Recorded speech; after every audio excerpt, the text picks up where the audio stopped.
fades now. Our idolized sun has burned out. His throne left to ash, his legacy soon to be mine.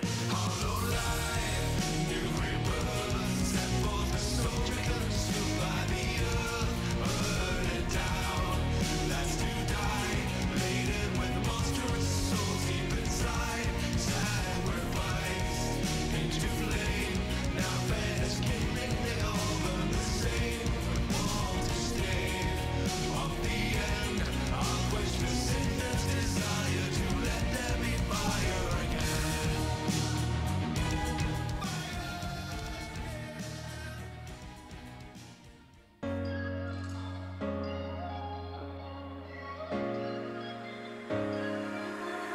I've been playing with fire, borrowed hearts that weren't for hire, looking for someone to make it all better. Didn't see that I already had her. Living on hope, I followed signs for reckless love, looking for trouble without even knowing. What I needed was everything you showed me. Why don't you tell me how to make this right? I'll be waiting on a bridge tonight. Can't stand another moment wasting time, wasting time. We could be lost and found. We could be lost and we could be lost and found. We could be lost and we could be lost and we could be lost and found. We could be lost and we could be lost and we could be lost and found. We could be lost and we could be lost and we could be lost. I've been covered in ice while flying too close to the sun. Staying close, losing touch, chasing my shadow. Should've known only you can make it better. Living like a ghost, watching us go up in smoke. Staying up, sleeping and broken and shattered. If I said I'm sorry, would it matter? Why don't you tell me how to make this right? I'll be waiting on a bridge tonight. Can't stand another moment wasting time, wasting time. We could be lost and found. We could be lost and we could be lost.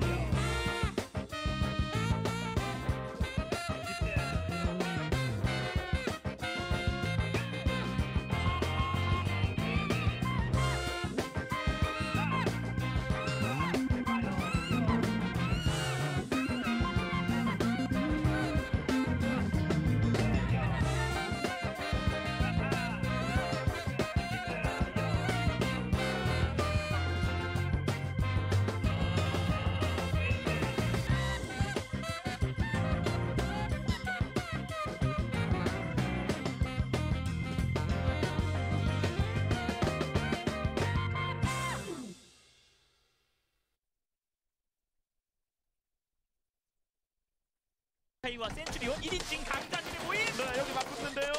와, 성주고 맞고 훈석이 하나 좀 끊어냈죠. 네. 오,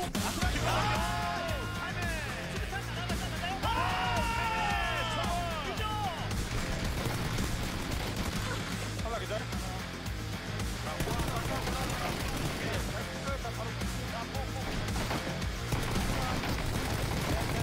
하나 괜찮아. 1대1이야.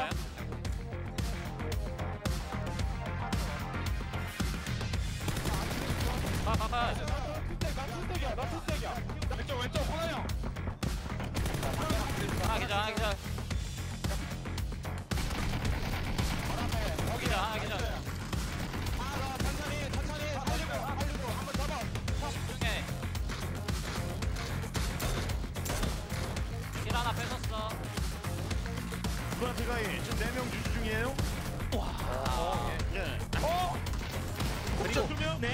CJ가.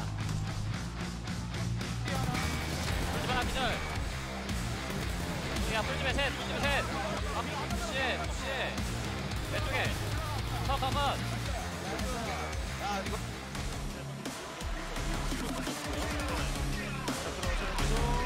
영단의 시간이 들어왔는데요. 샤오라가 들어오는 선수들에게 정리가 되나요?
한 주간의 APL 소식들을 알차게 담았습니다.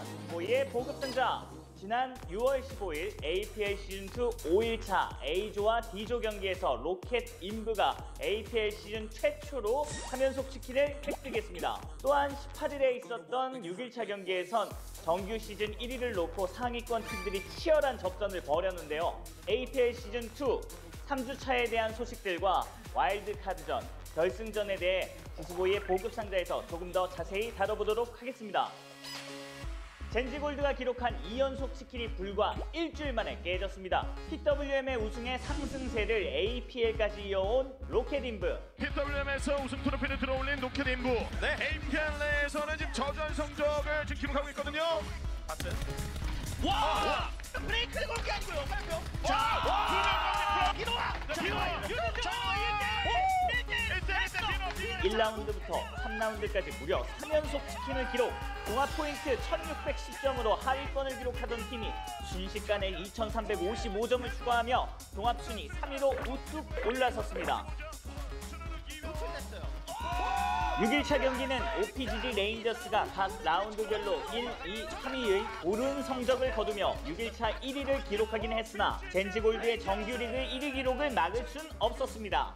이렇게 6일차 경기를 끝으로 정규리그 순위가 확정됐는데요. 이번 시즌 압도적인 기세로 우승 후보로 거론되는 젠지골드가 드디어 정규 시즌 1위를 차지했습니다. 젠지골드에 이어 꾸준한 상승세를 보이던 로켓 아머와 3연 치킨의 주인공 로켓 인브가 각각 2위, 3위로 마감했습니다. 오진 엔투스 포스와 에이스 역시 3,920점을 기록하며 사이좋게 4위, 5위로 결승에 진출했네요. 이번 정규 시즌은 형제팀들의 엇갈린 운명이 관전 포인트였습니다. 초중후반 가릴 것 없이 APL 시즌 내내 좋은 모습을 보여줬던 젠지 골드. 정규 시즌 1위까지 차지하며 현존 최강팀이란 걸 입증한 젠지 골드와 달리 2연속 왕자를 지키던 젠지 블랙은 와일드카드 매치전으로 떨어지게 되었는데요. 그러나 젠지 형제들과는 달리 끈끈한 우회를 보여준 형제팀들도 있었습니다. 이번 APL 시즌2에서 꾸준함의 대명사로 발돋움한 로켓 아머. 인생은 한방이다. 떡상! 3연속 치킨 기록하며 순식간에 3위로 급상승한 로켓 인브. 그야말로 니값한 로켓 형제들이었습니다. 오지엔 엔투스 포스와 에이스, OPGG 헌터스 레인저스 또한 결승에 진출하며 형제를 과시했습니다. 결승 진출을 확정지은 14개 팀. 하지만 승부는 아직 끝나지 않았습니다. 6장의 결승전 와일드카드를 두고 무려 20개의 팀들이 처절한 혈전을 치르게 되는데요. 여길 미나요? 불과 110점 차이로 결승 진출에 실패한 액투즈 스타즈 레드에 이어 팀 쿼드로, 미디어 브릿지, MCN 등 정규 시즌에서 다소 아쉬운 모습을 보인 20개 팀들이 다시 한번 결승 진출을 향해 도전하게 됩니다. 이거 참 어려운데 말이죠. 제가 많은 경기들, 다른 리그나 어떤 스크림 경기를 분석해 보았을 때 6개 팀, 액토즈 스타즈 레드, 젠지 블랙, 아프리카 프릭스, 페이탈, 아프리카 프릭스, RS, 홍두, 레드단, 루나틱 하이 요 6개 팀이 굉장히 유력하지 않을까 생각이 됩니다. 첫 번째, 교전에서 지지 않는다. 두 번째, 과감한 공선을 실행할 능력들이 있다. 세 번째, 다른 팀들의 킬로그를 이용해서 이득을 볼 줄 안다는 점에서 이 6개 팀을 골라보았습니다. 결승전 리뷰할 때만큼 조심스러울 때가 없는데요. 선수들의 물오른 경기력만큼 제 예측 능력 또한 굉장히 급상승했다고 보거든요. 젠지 골드의 정규 시즌 우승, 클라우드9의 무난한 결승전 안착, 액토즈 스타즈 인디고, OGN 엔투스, 포스와 에이스, BSG, 디토네이터 모두 제가 언급만 했다면 상승했었거든요. 그래서 저의 이런 예측 능력이 펠레보이라는 이제 오명을 떨쳐버려도 될 것 같습니다. 아무튼 이번 결승, 저 지수보이도 예상하기 힘들 만큼 다양한 변수와 진출한 팀들의 후반 기세가 엄청난 상황입니다. 6월 30일 토요일 장충체육관에서 대망의 APL 시즌2 결승전이 진행됩니다. 팬분들을 위한 다양한 이벤트와 선수들의 멋진 경기가 기다리고 있으니까요. 여러분들의 많은 성원과 직관 부탁드립니다. 내내 치킨과 함께하는 APL 시즌2 와일드카드전, 지금부터 1분 후에 시작합니다. 지금까지 지수보이의 보급상자였습니다.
So you better start running. So you better start running. Yeah. So you better start running. So you better start. So you better start. 'Cause there's only one king. Right now. This is the war game. Can you hear the game?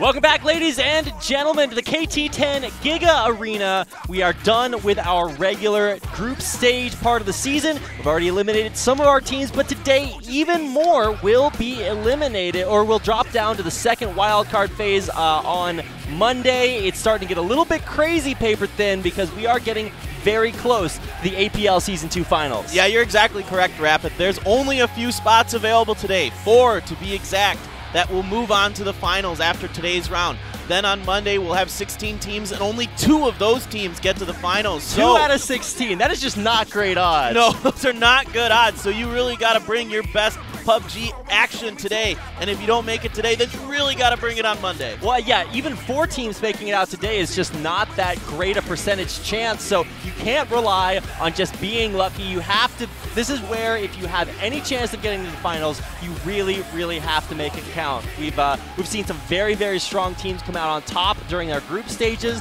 I think I was still a little bit surprised to see both of the Roccat teams way up there, but overall, you can really look at our top teams and say, well, every single one of those deserves to be in the Season 2 finals. Yeah, absolutely. I mean, Roccat was absolutely on fire, winning 3 chicken dinners in a row the other week. Just absolutely crazy. Never seen anything like that here at the APL. Genji Gold continues to be very consistent. Their sister team, Genji Black, which we thought might be one of the best teams in Korea. They won the pilot season of the APL and season 1 of the APL, but recently they've struggled, and in fact, they're here today in our wildcard match. Now this is a look at the updated standings from day 6, which is not the total final standings. That's what these are.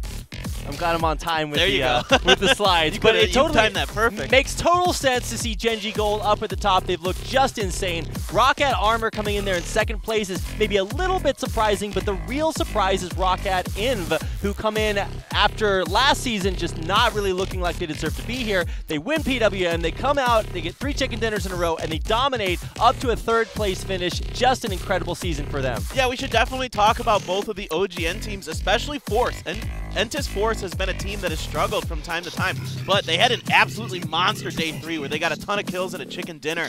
They are looking so strong, and Entis Force starting to come back into form. We've seen them struggle in the last month or so, but they're coming out 5th overall in the standings right now. And this is a look at the second to last slide you guys saw on Monday, just highlighting kind of the middle of the pack. Predominantly, these are teams that we're going to be seeing fighting today to make it into the tournament. And unfortunately for our last 6 teams, well, they were not able to do as well as they would have wanted. Yeah, interesting to note that Team MVP was only 35 points away from coming through. I can't believe how close that was. That last match on Monday was insane. If they would have won, oh, it was so crazy. If they could have won that last match and gotten the chicken dinner, they would be in our wild card round today. But we have a lot of other really good teams here today. Genji Gold not going to be here because this is the main match results. Right, so these are the teams that are already going on ahead forward to the finals. Now we only have 6 other slots left in the finals. We'll be filling 4 of those here today. Right, exactly correct. And obviously we've got some of the big name teams here. We've got Genji Black, ROG Centurions, maybe some others, Lunatic High. Some of these teams that have done very well overall in Korean PUBG are here today, so they've struggled a little bit in this match. We've also got both Africa Freaks teams coming out here today. Active Stars Red, who I think either you or I think maybe Tasteless predicted would maybe win chicken dinners because they're just that good. But somehow they were unable to make it into our top teams to qualify onto the finals, so they will be fighting for one of our last 6 slots today. Yeah, exactly correct. Actor Stars Red, a team that can rattle off some chicken dinners. Genji Black, of course. Quadro, we've seen do it. Blossom has done it in other leagues. We haven't seen him do it in the APL. ROG Centurion won the PSS, so they're very capable of having a big day as well. Flux had a pretty good day the other week on day 3, but they're still in the wild card because they did not play well in the first 2 days of APL Season 2. And the Nightwolves are still kicking. They're still here with only 3 members, but they have had very good performances, much to many people's surprise. I know I was listening to a couple of analyst shows saying, well, these guys just have no chance. But surprisingly enough, they are doing very well. So it would be a little bit surprising to see them make it to the finals, but they have looked very strong and are absolutely capable of it. Yeah, they have to find ways to get top 5 finishes, and they somehow sometimes manage to do it. They don't get a ton of kills usually, and a part of that is because they are outnumbered usually. So, but overall, we've seen them in the APL especially be very sneaky, very good with their rotations and finding ways to eke out these top 5 finishes. Yeah, a few prayers being thrown up there by Quadro, just really, really hoping that they can show their best game, because if they don't show it today, tomorrow is just almost impossible. 2 slots out of 16, you really do have to be the best of the remaining teams in order to get out there. So today is really where kind of the rubber hits the road for the teams that have qualified. Well, they get to sit back, relax, and prepare for their finals, but for the teams today, really, the pressure is truly on, and it looks like we are about ready to get into our first game. Game 1 coming up.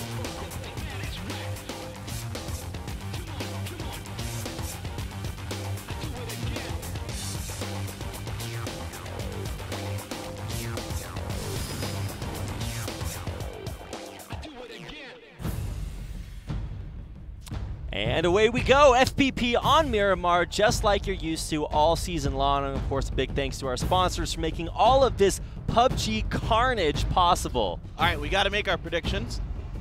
We can see the plane, but don't look at it. All right. Look at it, Rapid. All right, well, I'm not going to actually change my predictions coming into today's game. I am a big believer in Genji Black. They are, at least for me, one of the strongest teams in the tournament. Still, I'm not going to stop believing, and Active Stars Red, I highlighted them earlier. Like, those guys, every time they don't get a chicken dinner, I'm always surprised, even if they're going up against top teams. Yeah, absolutely. And this is FPP on Miramar. So I'm actually going to go with Lunatic High, a team that has done quite well on Miramar overall. You believe in Centurions? No.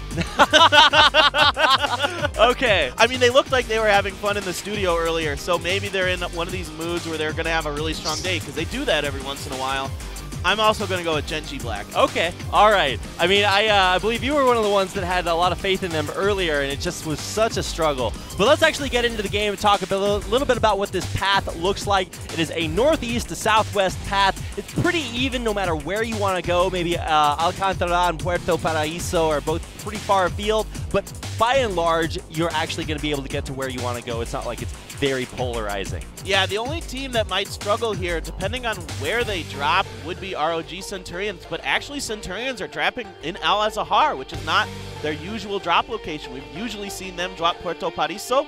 Today they're going to Al Azahar, and it looks like they have it all to themselves. And it should be noted that this combination of teams has never played PUBG together here in APL Season 2. We've been doing it by groups, but now finally we're shaking it up a little bit. So we've never seen quite the combination of landing hallmarks that we've seen in our other group stages. So things are about to get a little bit crazy. Yeah, absolutely. I mean, so far we're not seeing anything too strange. We is dropping Cruz de Valle. We've seen them do that, although they're split into Tierra Branca and Cruz de Valle right now. So that's a little interesting. Usually we just saw them focus solely on Cruz de Valle, but they must have noticed during the scrims that they could split up to gain more loot. Looks like Quadro, of course, going Campo Militar. They always go there. Africa Freaks Fatal, Chumacera, Black, Monte Nuevo. That is their city.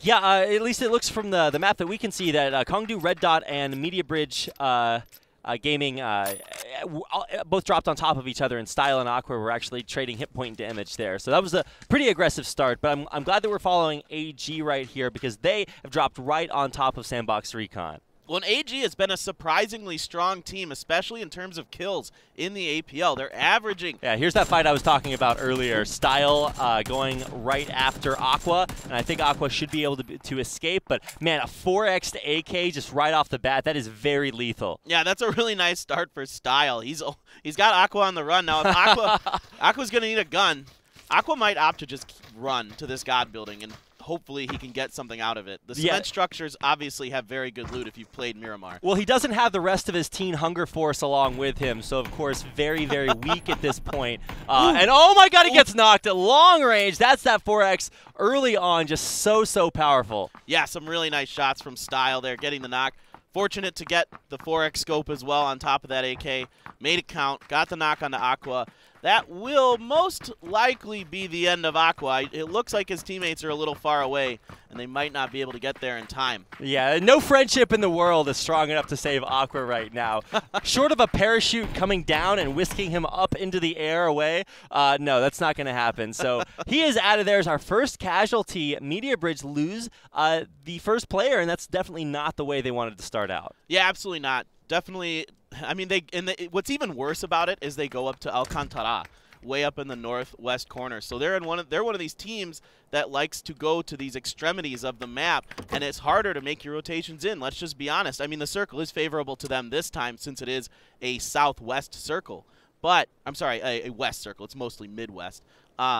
But it can be hard if you're one of those teams. You lose a member early on, you got to make long rotations. It makes it a very difficult uphill battle for you. I like to think that this circle is the APL casting trio circle. It's mostly Midwest. That's true. We all are from the Midwest. Yeah, I'm a little bit more southwest, or like maybe just middle. Yeah. We all know what farms look like. Let's put it that way. Yeah. I'm from like Cruz de Valle. Yeah, I'm more of like a Chumacera kind of guy. Yeah, you're Chumacera. Tasteless is San Martin. Yeah, that's where we got a little bit of an average smattering right across the middle of the map here. But I guess we should point out that there are a few things that are a little bit unique. You know, SLR, we've seen them actually go down to Impala before, but right now they're just kind of, I guess, predominantly in the middle of nowhere, just looting small houses.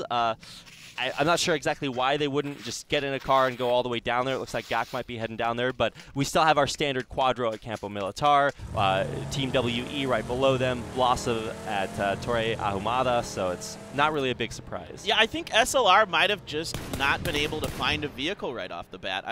Gak just picked one up, but I don't think they had one. I think it looks like all of the members weren't able to find one, or else they got taken before they could get to them. Taking a look now at Sandbox Recon, as they are still very, very precarious in their position, as AG do have a vantage point on top of them, and we're looking to spray down some shots from way on top of that hotel. Yeah, so AG, as I was mentioning earlier, gets a lot of kills. They haven't done as well in placements, but of the teams that are here today, they are tied for the most kills per round with Genji Black. So clearly, this team has been doing quite well in the kill department. Can they turn that into wins or top 5 finishes as well? Yeah, it's. I'm glad that we have more valuable kills in this season, but ultimately getting that big 500 points for a chicken dinner is just so polarizing. So we'll see whether or not Sandbox Recon want to try to stick around here. Obviously, they do need to get out there and get good loot because as the circles close in, you just don't have as much opportunity for that. But it looks like they are all staying very safe, except for K5H that is really having a little bit of a struggle to move from behind that wall. Yeah, and here's Flux Hana taking some shots onto Rurzang. He's trying to get out of there, and that Murado, it's already smoking a little bit. He hasn't taken a ton of damage. Can he get it up that hill in time? The Murado, not the best off-road vehicle in the game. Definitely not. I mean, once you get some momentum behind it, you can kind of power through, but he is only down at half health, so I think he'll be able to make it out of there in the hill country. Yep, not too bad from him. We're back with Sandbox Recon. Ko 5 is O in Korean, if you didn't know. Right. So it's Ko. For all of your friends that are saying what I said in K5H, now you can one-up them a little bit. You have to use the word actually, though. That's the only way to condescendingly explain something. So, well, actually, in Korean, 5 is O. But it's a cool little tidbit there. We can call him K5H. Yeah, and It'll so, be okay. if, for example, here, AG 2-Dog, you're not going to call him 2-Dog. Well, they're the Chinese team, so I don't know what they... I don't actually know. My Chinese is not quite onto that, but I know numerology is, of course, very, very popular. It's a little bit like Korean or Chinese lead speak. Oh, of course. Yeah, it's some kind of, you're right. Like the Chinese New Year stuff. Like, oh, interesting. Yeah. Well, they all have better stories behind their IDs than either one of us have behind ours. Let's put it that way. Although you're pretty big on numerology, aren't you, in your ID? I think you've got, what, 4 numbers in it? Yeah, well, it depends on. So I could never actually get the name Paper Thin when I'd sign up for How things. is that the most popular name? I don't know. It's always taken. Like, I'd be playing some random game that maybe like 2,000 people play, and it'd already be taken. I'd be like, how? There's only 2,000 people playing this. Like, how did somebody already take Paper Thin? Why is my alter ego also playing Hello Kitty Island Adventure? Exactly. I don't know. Who's already playing Cub Penguin that is named Paper Thin? I don't know. Did you get it in PUBG? I didn't. I had to use the numbers. Wow. Somewhere out there, there's a Paper Thin. And eventually, in your 10,000th game, for that final BP you need to unlock the private jet to fly to PUBG headquarters, they'll be fighting against you as the final boss. There we go. Well, we're still in a standoff here. Yeah, I mean, that's why we were kind of joking around a little bit. There's just not a whole lot happening right there. We do have a few rotations starting to come in. We see the blue as it closes on that westerly circle. So teams like Kakao, Lunatic, SLR are all having to make their way in right now. Quadro actually a little bit ahead of schedule out of Campo Militar. Yeah, Quadro making a little bit of an earlier rotation than maybe we're used to seeing from them. Kakao, on the other hand, it looks like they're going to make a late rotation. They're still hanging out in Los Leones.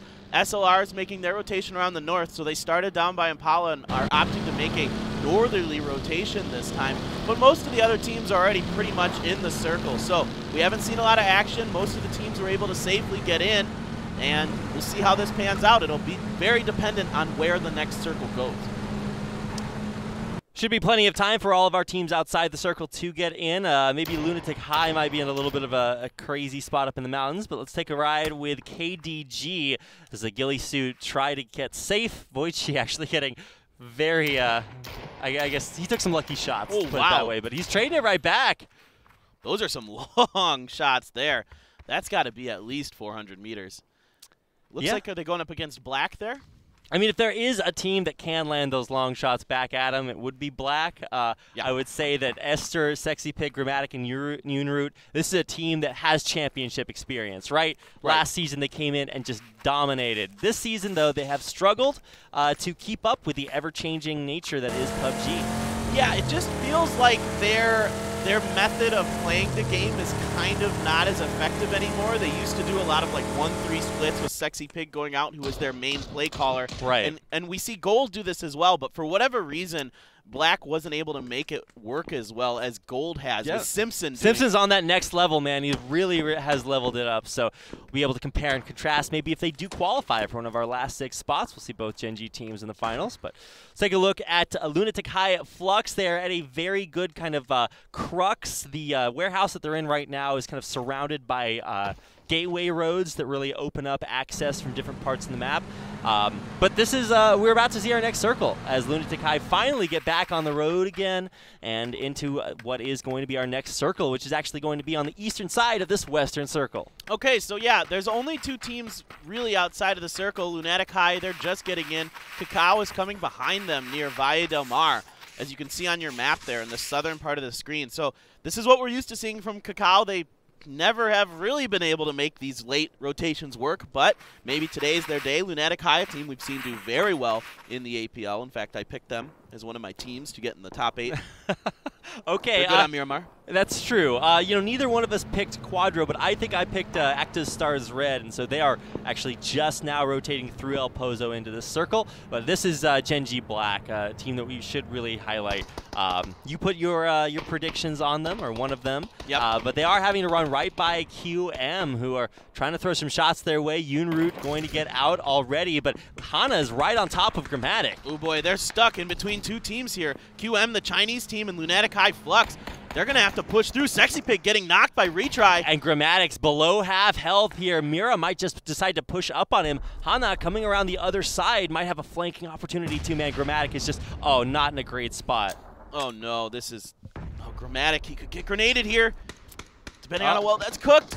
Oh, just off to the side. Does get the knock, and now Mira will come in for the finish. So this is tragedy striking for KSV Black, or Gen G Black. Sorry, my colors are showing there. And now with Esther getting eliminated here, what is happening? Oh my gosh, they might go out as the first team. They're down to 1 member left. It's just Unroot who's stuck out in the middle of nowhere with these hay bales. Yeah, I think they were driving by QM, got a little bit flustered and were like, okay, we just need to get out as fast as we can. Unfortunately, Lunatic High Flux had already claimed that compound, so I feel like you're sabotaging yourself, Paper Thin. You've got the 2 teams that you predicted would win fighting against each other early on. Right, exactly. Unfortunately, Black just made a rotation that was not done well because they didn't have enough information to go to that location. Had they known that Lunatic High Flux was there, I don't think they make this rotation, but they kind of made this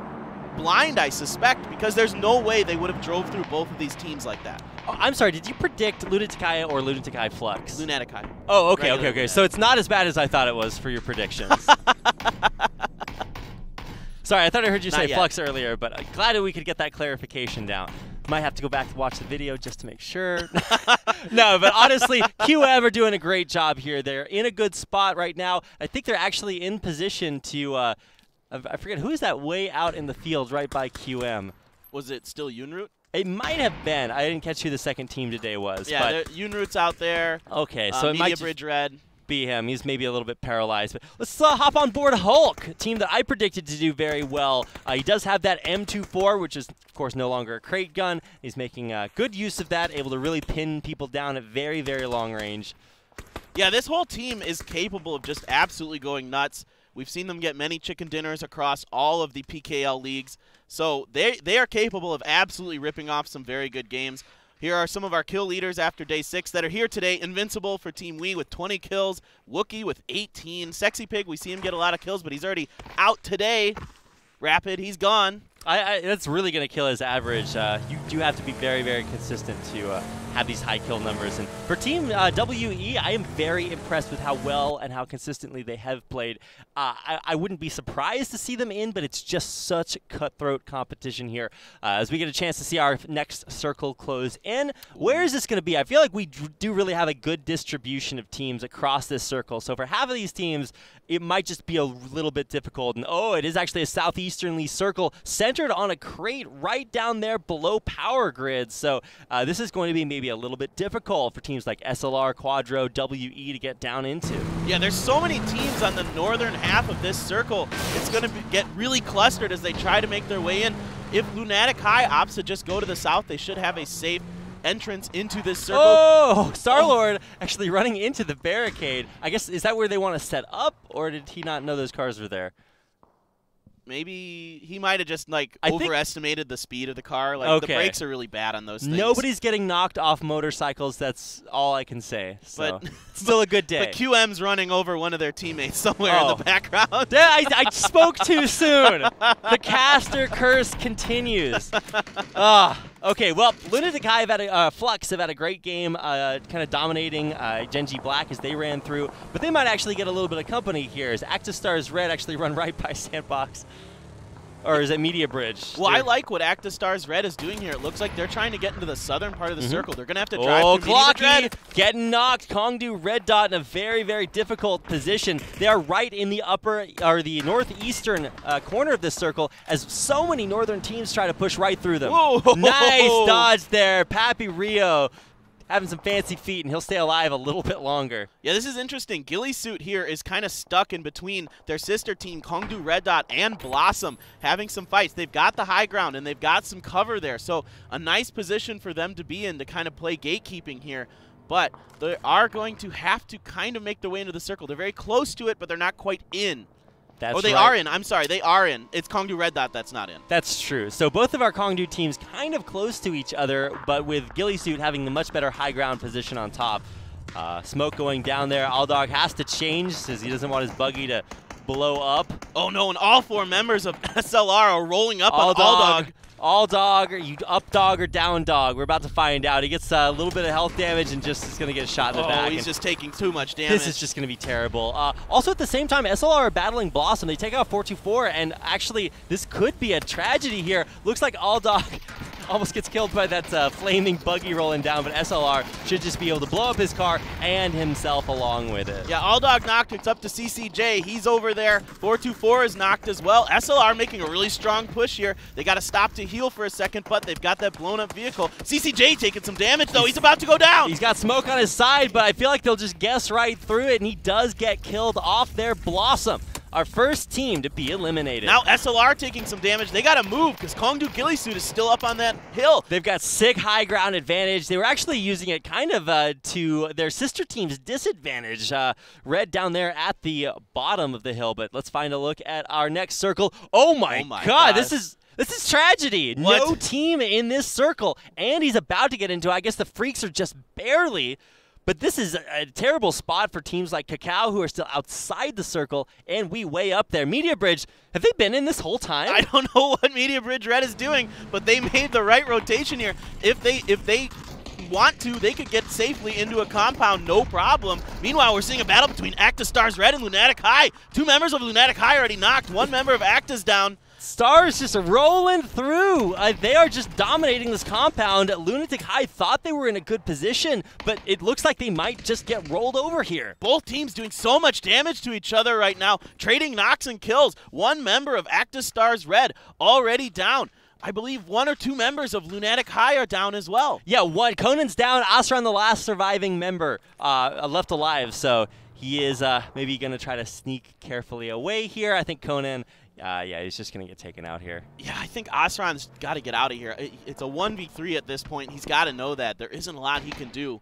He needs to try to do the best he can to secure his position, a good team.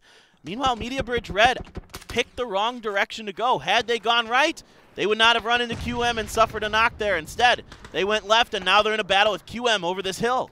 And just every team on the map right now, 18 teams are rotating down. That's Conan getting taken out. And I think Yes. Oh, this is just going to be a tragedy. We're going to start to see so many teams get eliminated just one right after another. So we already had our next team eliminated, and now it looks like we might have another one here in Nalbin.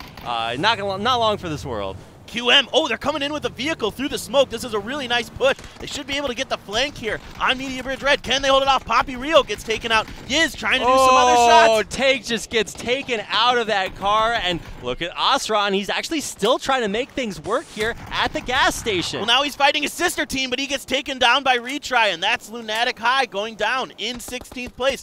Well, there goes one of my teams. Teams are just dropping like flies right now. Voichi getting killed by that vehicle explosion. Hun Kong trying to survive here, but ROG Centurions are going to take him down. Yeah, ROG Centurions, they've got one member knocked, 2 up. They're in a battle with Kongdu Gillisuit Phenom throwing some grenades. Let's see if they can connect.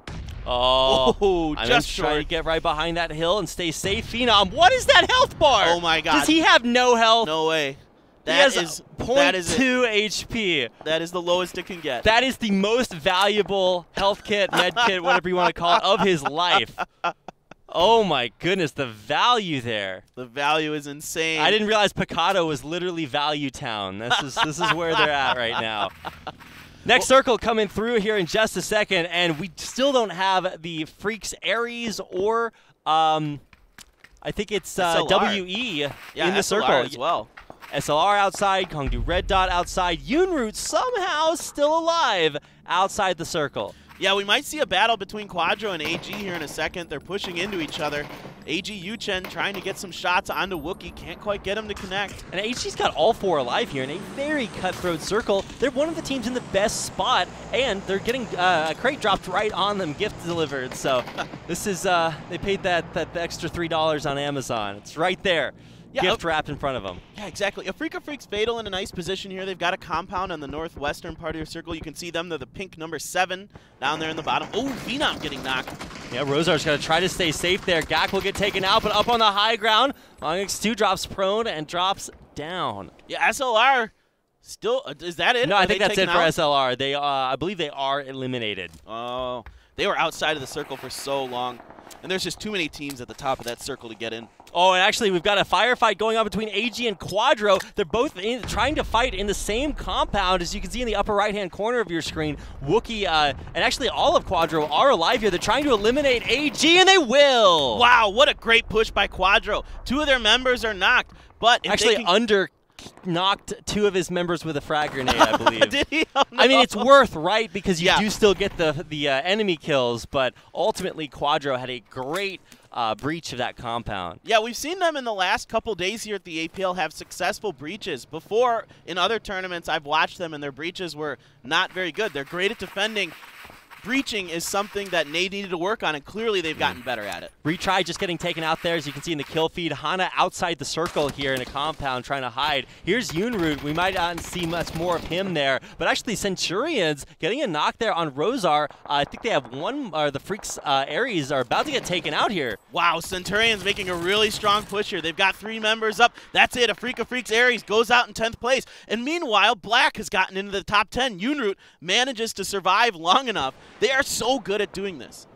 Hyman throwing a couple of smokes there to help out his teammates on the bottom half of that hill. But honestly, we are getting down to our final 10 teams, and it is still very surprising, like you said, Paper Thin, to see Yunroot still in here. Spoke too soon to cast their curse again. Africa Freaks Fatal, knowing he's behind that tree, he was very low on health. He didn't have any more med kits or bandages. So Fatal takes him down. Fatal's in a great position here. They've got all 4 members up. They've got a compound. Quadro has all 4 members up. QM as well, one of our Chinese teams, having a nice performance here. I think I saw Ether with a Groza there too, so some great weapons have been picked up here along the way. Keep in mind that's the only place that you can get a level 3 helmet from, and we did see quite a few Kar98s and M24s out there, so that's maybe making it a little bit more viable. There is a crate right around Sandbox Recon as they're pushing into Cacao and Quadro on the bottom side. Yeah, we've also got a new circle. In the meantime, it's very favorable for QM. They're the only ones in that southern part of that circle. Nova gets taken down by Sandbox Ether. They're making their push. Yeah, it's Ether's Groza that I was just talking about, really putting in work here. And Yongdao now trying to push over there and get a nice angle on Sandbox Recon, but it doesn't look like it's good enough. Yeah, this is going to be really tough for them. Sandbox Recon has got a little bit of a better defensive position, and that's the direction that Quadro wants to go. They want to do this edging strategy. Those grenades not quite connecting.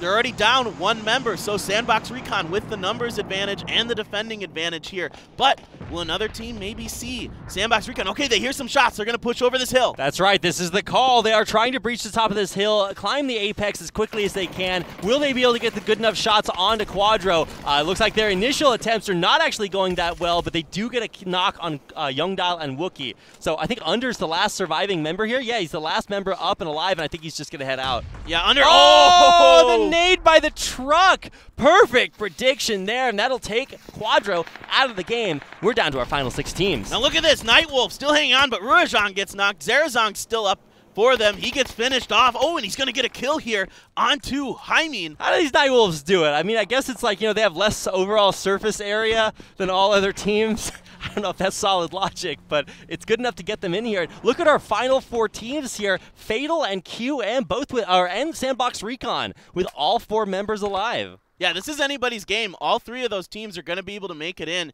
And Nightwolf and Flux, they're kind of out there on their own. Zarazong, who knows? And look at this. They just keep doing this where they get top 5 finishes by rotating well, being sneaky, being safe, and really taking advantage of the fact that they don't have a lot of members. So they're really getting a lot of experience in their rotation strategy. Well, Zarazong is about to drop out of here as he is outside the circle, and his final circle does just so much damage. Or one of the final circles, I should say. So Zarazong is going to try to heal himself up outside the circle. And actually, he might actually try to make a push in the upper right. But let's take a look at where the Freaks are. They are, of course, up in the upper or the northeast or northwestern side of the circle. Looking down, I'm glad we get a chance to look here from on high. Zarazong's still chilling out there, but QM, I think, are going to be the big winners here as the circle goes right on top of them. Yeah, wow, this is really interesting. 3 teams with 4 members left. I can't remember seeing this late into a game in the APL where we've had 3 teams with all 4 members still up. So Zarazong goes down,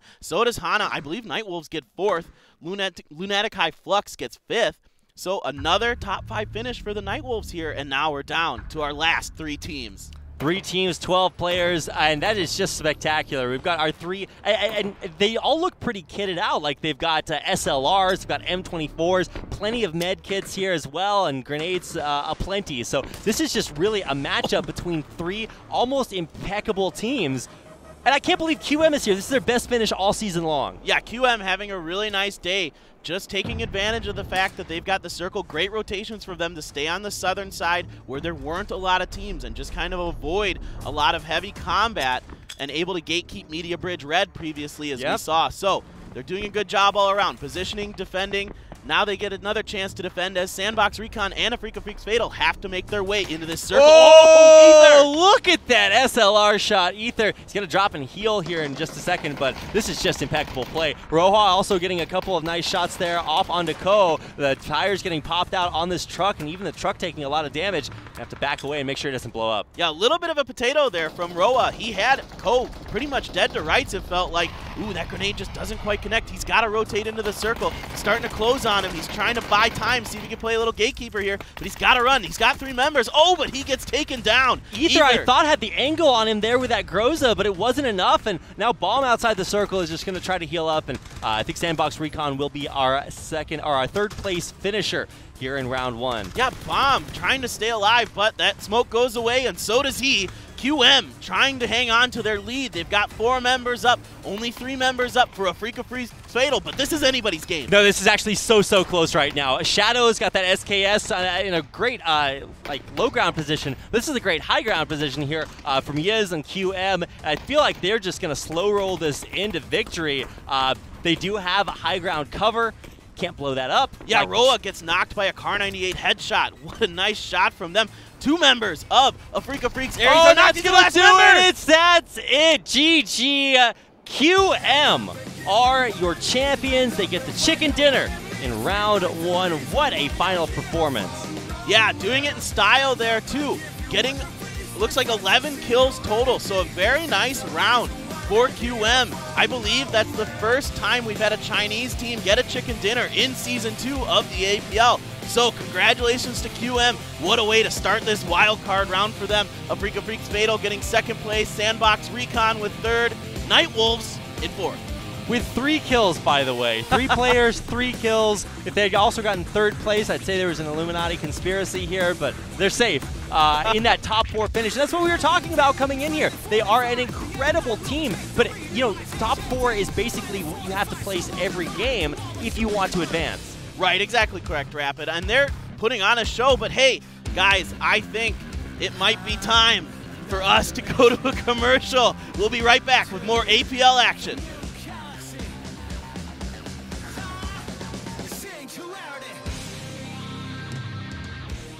맛있는 치킨의 새로운 공식을 찾아야 돼. 우리는 더 맛있는 메뉴를 원해요. 그렇다면 스윗한 갈릭 소스에 고소한 감자튀김이 포테이토 짜용.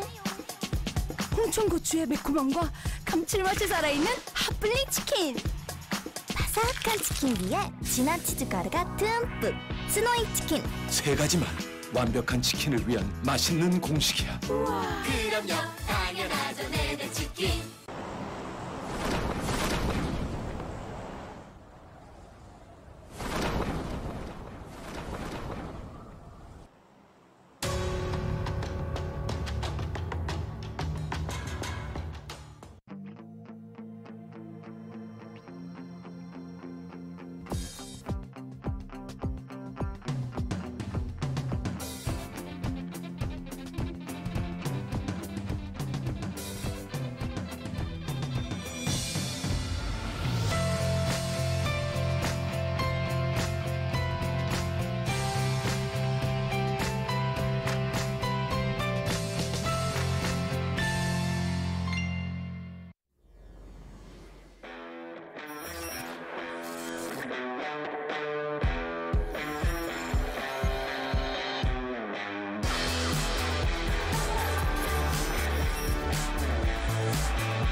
맛있는 치킨의 새로운 공식을 찾아야 돼. 우리는 더 맛있는 메뉴를 원해요. 그렇다면 스윗한 갈릭 소스에 고소한 감자튀김이 포테이토 짜용.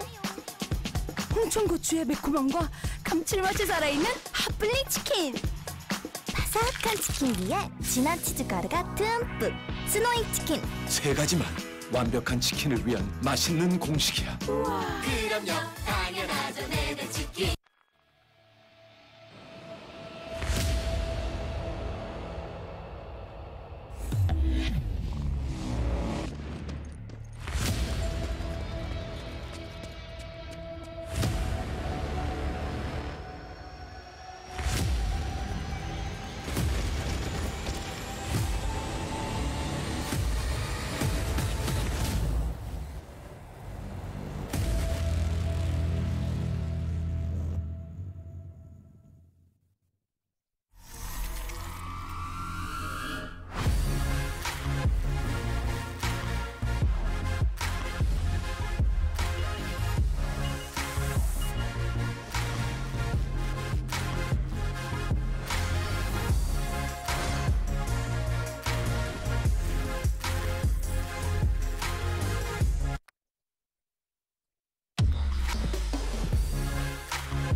맛있는 치킨의 새로운 공식을 찾아야 돼. 우리는 더 맛있는 메뉴를 원해요.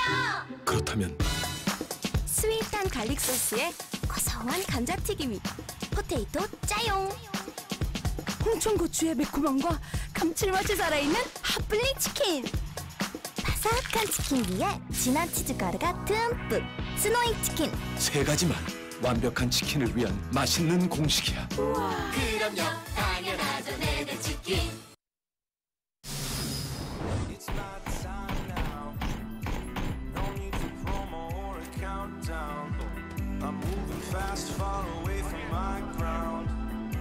I feel the atmosphere starbound. And finally, I feel the time. Oh, the energy, the starlight, starlight. Constellation burns so bright.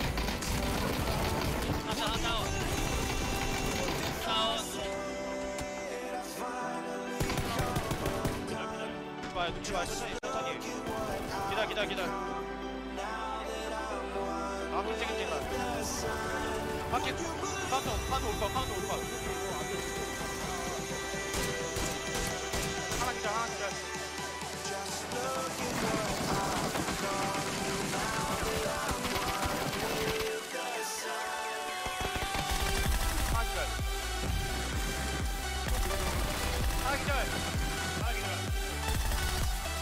회복.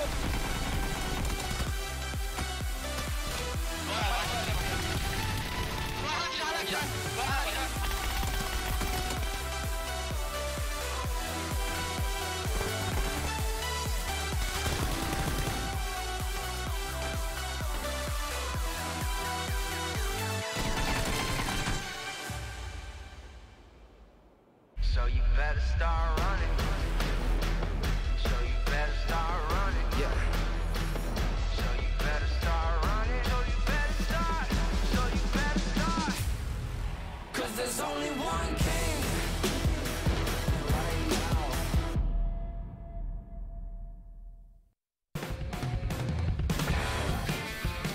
Welcome back, ladies and gentlemen, to APL Season 2 Wildcard Round 1. Rapid with paper thin. We're back after our first round, a very surprising finish for our Chinese team in first place. Yeah, QM doing a great job positioning themselves on the southern end of that circle where there weren't a lot of teams. They were able to fend off Media Bridge Red and then just kind of work the bottom of that circle. Came down to them in Africa Freaks Fatal, and they were able to win that 4v3 by making a really nice, like, kind of surrounding maneuver there, almost like a U-shaped thing. They had two members out on the flanks and two members pushing up the middle, and they just eviscerated Africa Freaks Fatal right at the end. And some of our other Chinese teams also doing very, very well. AG had a great position early on and got several kills. We don't have a total kill count here, but we should get that up on our screen here in just a second. Very surprising to see 3 teams totally unscathed in that final circle. Yeah, that was really strange. I can't remember a time where we had 3 teams that had all 4 members up as our last kind of engagement of the round. So really fun to see that, really interesting to see how that played out. But here's the overall standings so far today. Of course, only 4 teams coming out of this and getting to the finals. But the other teams will have a chance on day 2 on Monday to get to the finals, but only 2 teams get through on Monday. Man, also I would like to also point out that also, if I can say also again, that our predictions were a minor tragedy here, as none of us predicted any of our top 4 teams. I think the closest that we came was, well, we're just gonna have to keep looking down there. I think Lunatic High placed, no, I think the highest team was Genji Black. Out of the ones that we predicted, ones that we predicted. But still, just a crazy game. I don't think anybody could have predicted that things would turn out quite that way. But I cannot wait to get into our next round. A little bit of an announcement about contests that we have going on. This is about our finals, and if you do want to win things at the finals, of course you do have to be there. And it does start at 6:30. Oh, 6. At 5. Oh, June so June 30th, 5. Okay. I was reading the 30th and I was like, wait, that's not minutes. I know. Sometimes I get confused too. So yeah, so we'll be at the Jangchung Center. It is kind of near one of the universities here in Korea. We'll have tickets available very shortly. If you want to come on down, you should. It's going to be a huge venue. I believe it seats around 5,000 people. And I was talking about the giveaways that we have going on. Does any of this look good to you? Well, then you should come to the finals. And also, even if we weren't giving away cool stuff, you should still come down there. It's going to be an awesome, awesome way to finish out this season, too. I mean, look at this computer they're giving away, GTX 1080 Ti. This is basically a completely maxed out computer that you can win if you come to the finals. So they, if you don't know, if you've never been to a Korean esports event, they always do a raffle at the end of every match. So you go in, you bring your ticket, it gets put into a little bucket, and they come out and pick out the prizes at the very end. So you want to make sure you stick around if you do come to the event and see if you win any of these prizes. I was going to say, you might make more than we do if you win that final bundle. I mean, that is just a lot of equipment there. That is one of the best graphics cards that I've seen in a while. You get an SSD, you get a monitor, everything you need to put it together.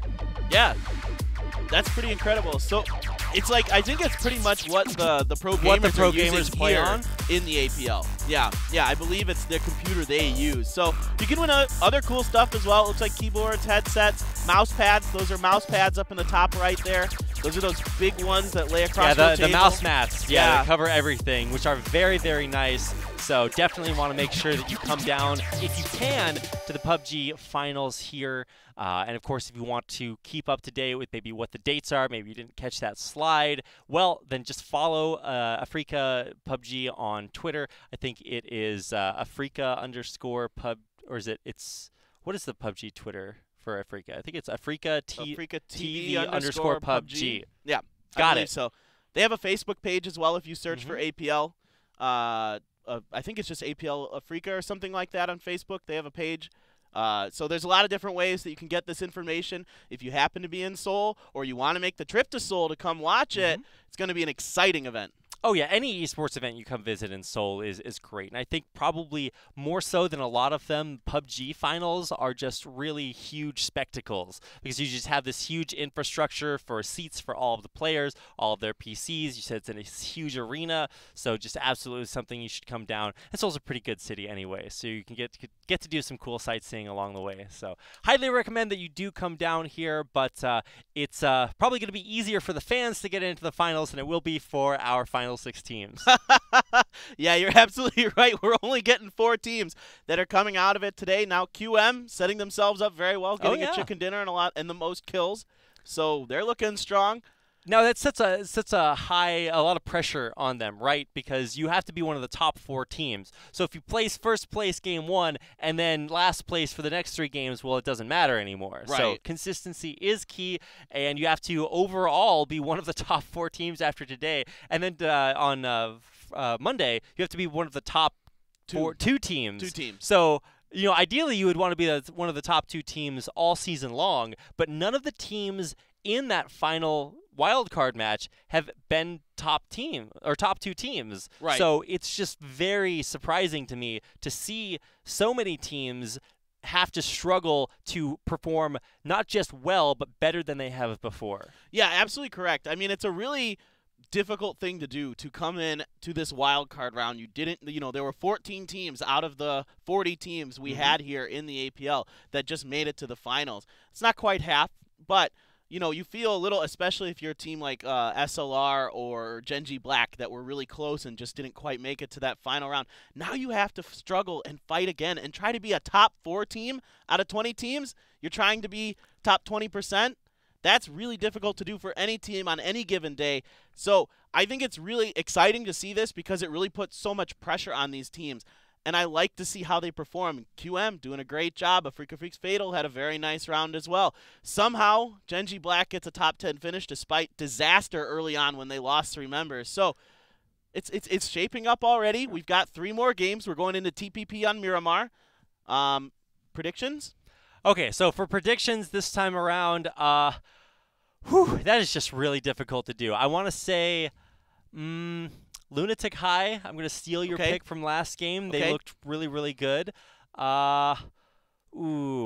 Maybe I don't know. I want to pick Centurions because they're such a charismatic team. Yeah. I feel like if they get a little bit of momentum going, they can do it. But I want to say Gen G Black. Okay. I feel like they – did I just steal both of your predictions from That's the okay. last round? No, that's okay.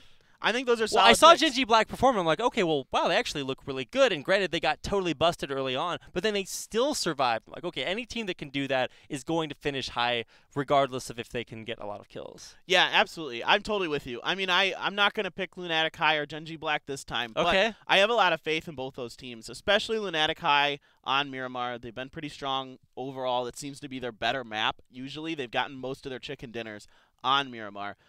I'm going to go with Quadro. Okay. I like my boys in Quadro. Yeah. And, who else could I go with? Oh, all right. I'm going to go with Kongdu Red Dot. Oh, really? I think Kongdu Yeah, Red Dot. actually, okay. They're a Both team. Kongdu teams were really, really good last game. Yeah, they're both pretty solid teams. They're good. Kongdu Red Dot, kind of the joke about them is they always get second place. So that's all they need to get. Yeah, from I know, me. right? I don't need anything else.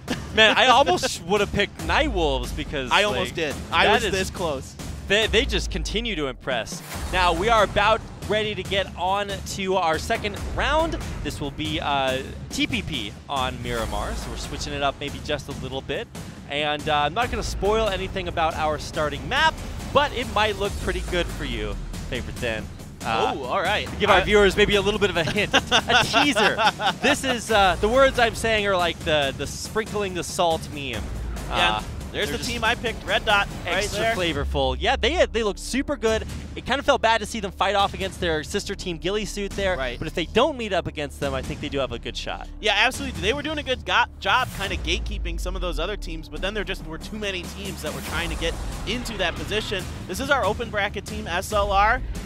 They're hit or miss. They've had some pretty good days. On day 6 of the APL Season 2 in the main match round, Mang had 8 kills, so he had a very nice day for them. Overall, they're a team that has a lot of solid players, but they just haven't. I mean, they're a new team that formed for this season. They picked up 1 member, but oh, we gotta go, guys. Game number 2 is ready. TPP on Miramar.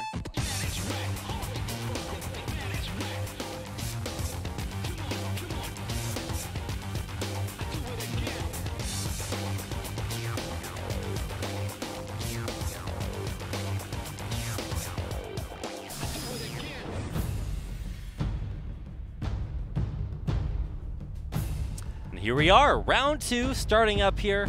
And it is going to be, of course, back on Miramar, a map that is good for one of the teams that you picked, Quadro. You can see them up on the upper side of your screen. They like to go Campo Militar. That is right where the plane is about to start. Yeah, very nice. So this plane is very much on the east side. This is about as east as a plane can get.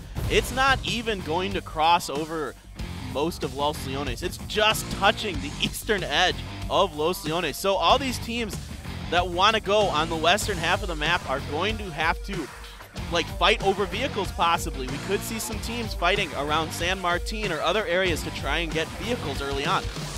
That's right. I mean, if you like to drop prison, not your game. Alcantara, might want to relocate here. But yeah, this is great for all of our eastern teams. You can see teams like WE that always drop around Cruz de Valle and Tierra Blanca. They're going to be totally fine here. Blossom is a Toria Ahumada team. Like we said last game, they are just on top of it. Their town is right underneath the spawn point, so they will be the first team to loot, the first teams to get cars. So this is super interesting. Look at what ROG Centurion is doing here, Rapid. They're going to Puerto Paraiso this round. Nobody went El Azahar. Why are they doing this? El Azahar is better for loot, and I think easier to rotate out of. So I'm a little shocked by this. Did they think maybe another team might try to drop El Azahar because of the steep angle of this plane? Yeah, so I think one thing you have to be very good at to play PUBG at all is adaptation. So they know where the landmarks. Oh, are you kidding me? I hope we can get this on screen here in just a second. This is the worst possible circle for any team. There are no teams inside this circle just now. Sandbox Recon are going over to that side of Picado. They're still in their parachutes. To give you some perspective here. This is almost identical to last game's circle. It's a little more west and a little more south. This is so ridiculous. Wow. maybe Monte Nuevo finish, but what a way to start things out. This is one of the most, it's not just that we had a polarizing playing path, but the circle itself is just very, very surprising. But looks like we already had some action starting out here. Sandbox Recon, they're going to have to play this one very, very carefully as they look to drop into Casino. Yeah, Sandbox Recon and I believe it's QM there in Picado. So QM. AG. Well, AG just left. Oh, AG left. Okay, I see. QM's over there. AG's leaving Picado this time, opting to not fight them. Meanwhile, Jiyoung taking some shots here with the M16. Black in their bus, heading to Monte Nuevo. Oh, all they're missing is Scooby-Doo in the back of that. They've got the rest of the what is the name of their team? Well, the vehicle's called the Mystery Machine. Yeah, but I thought they came up with a name for their team in one episode. I don't think it's canon. I think it was one of their newer animated reboots. But look what we got here. We got a hot pursuit down on I-5 right outside the city. Lewis is being chased by the Genji Black Commandos. It looks like they're gonna back off of each other. Whoa! Ooh, that was almost disaster for Black. If that bus flips over, they are dead to rights. But they should be able to get out. QM on the chase, though. I'm sorry, AG on the chase. AG here gets into Monte Nuevo before Black. Usually nobody even challenges Black in Monte Nuevo. Yeah. This is the first time we've seen it in the APL. And honestly, if you set up and you wipe out the other team that's contesting you in Monte Nuevo, you might just be totally set for the rest of the game.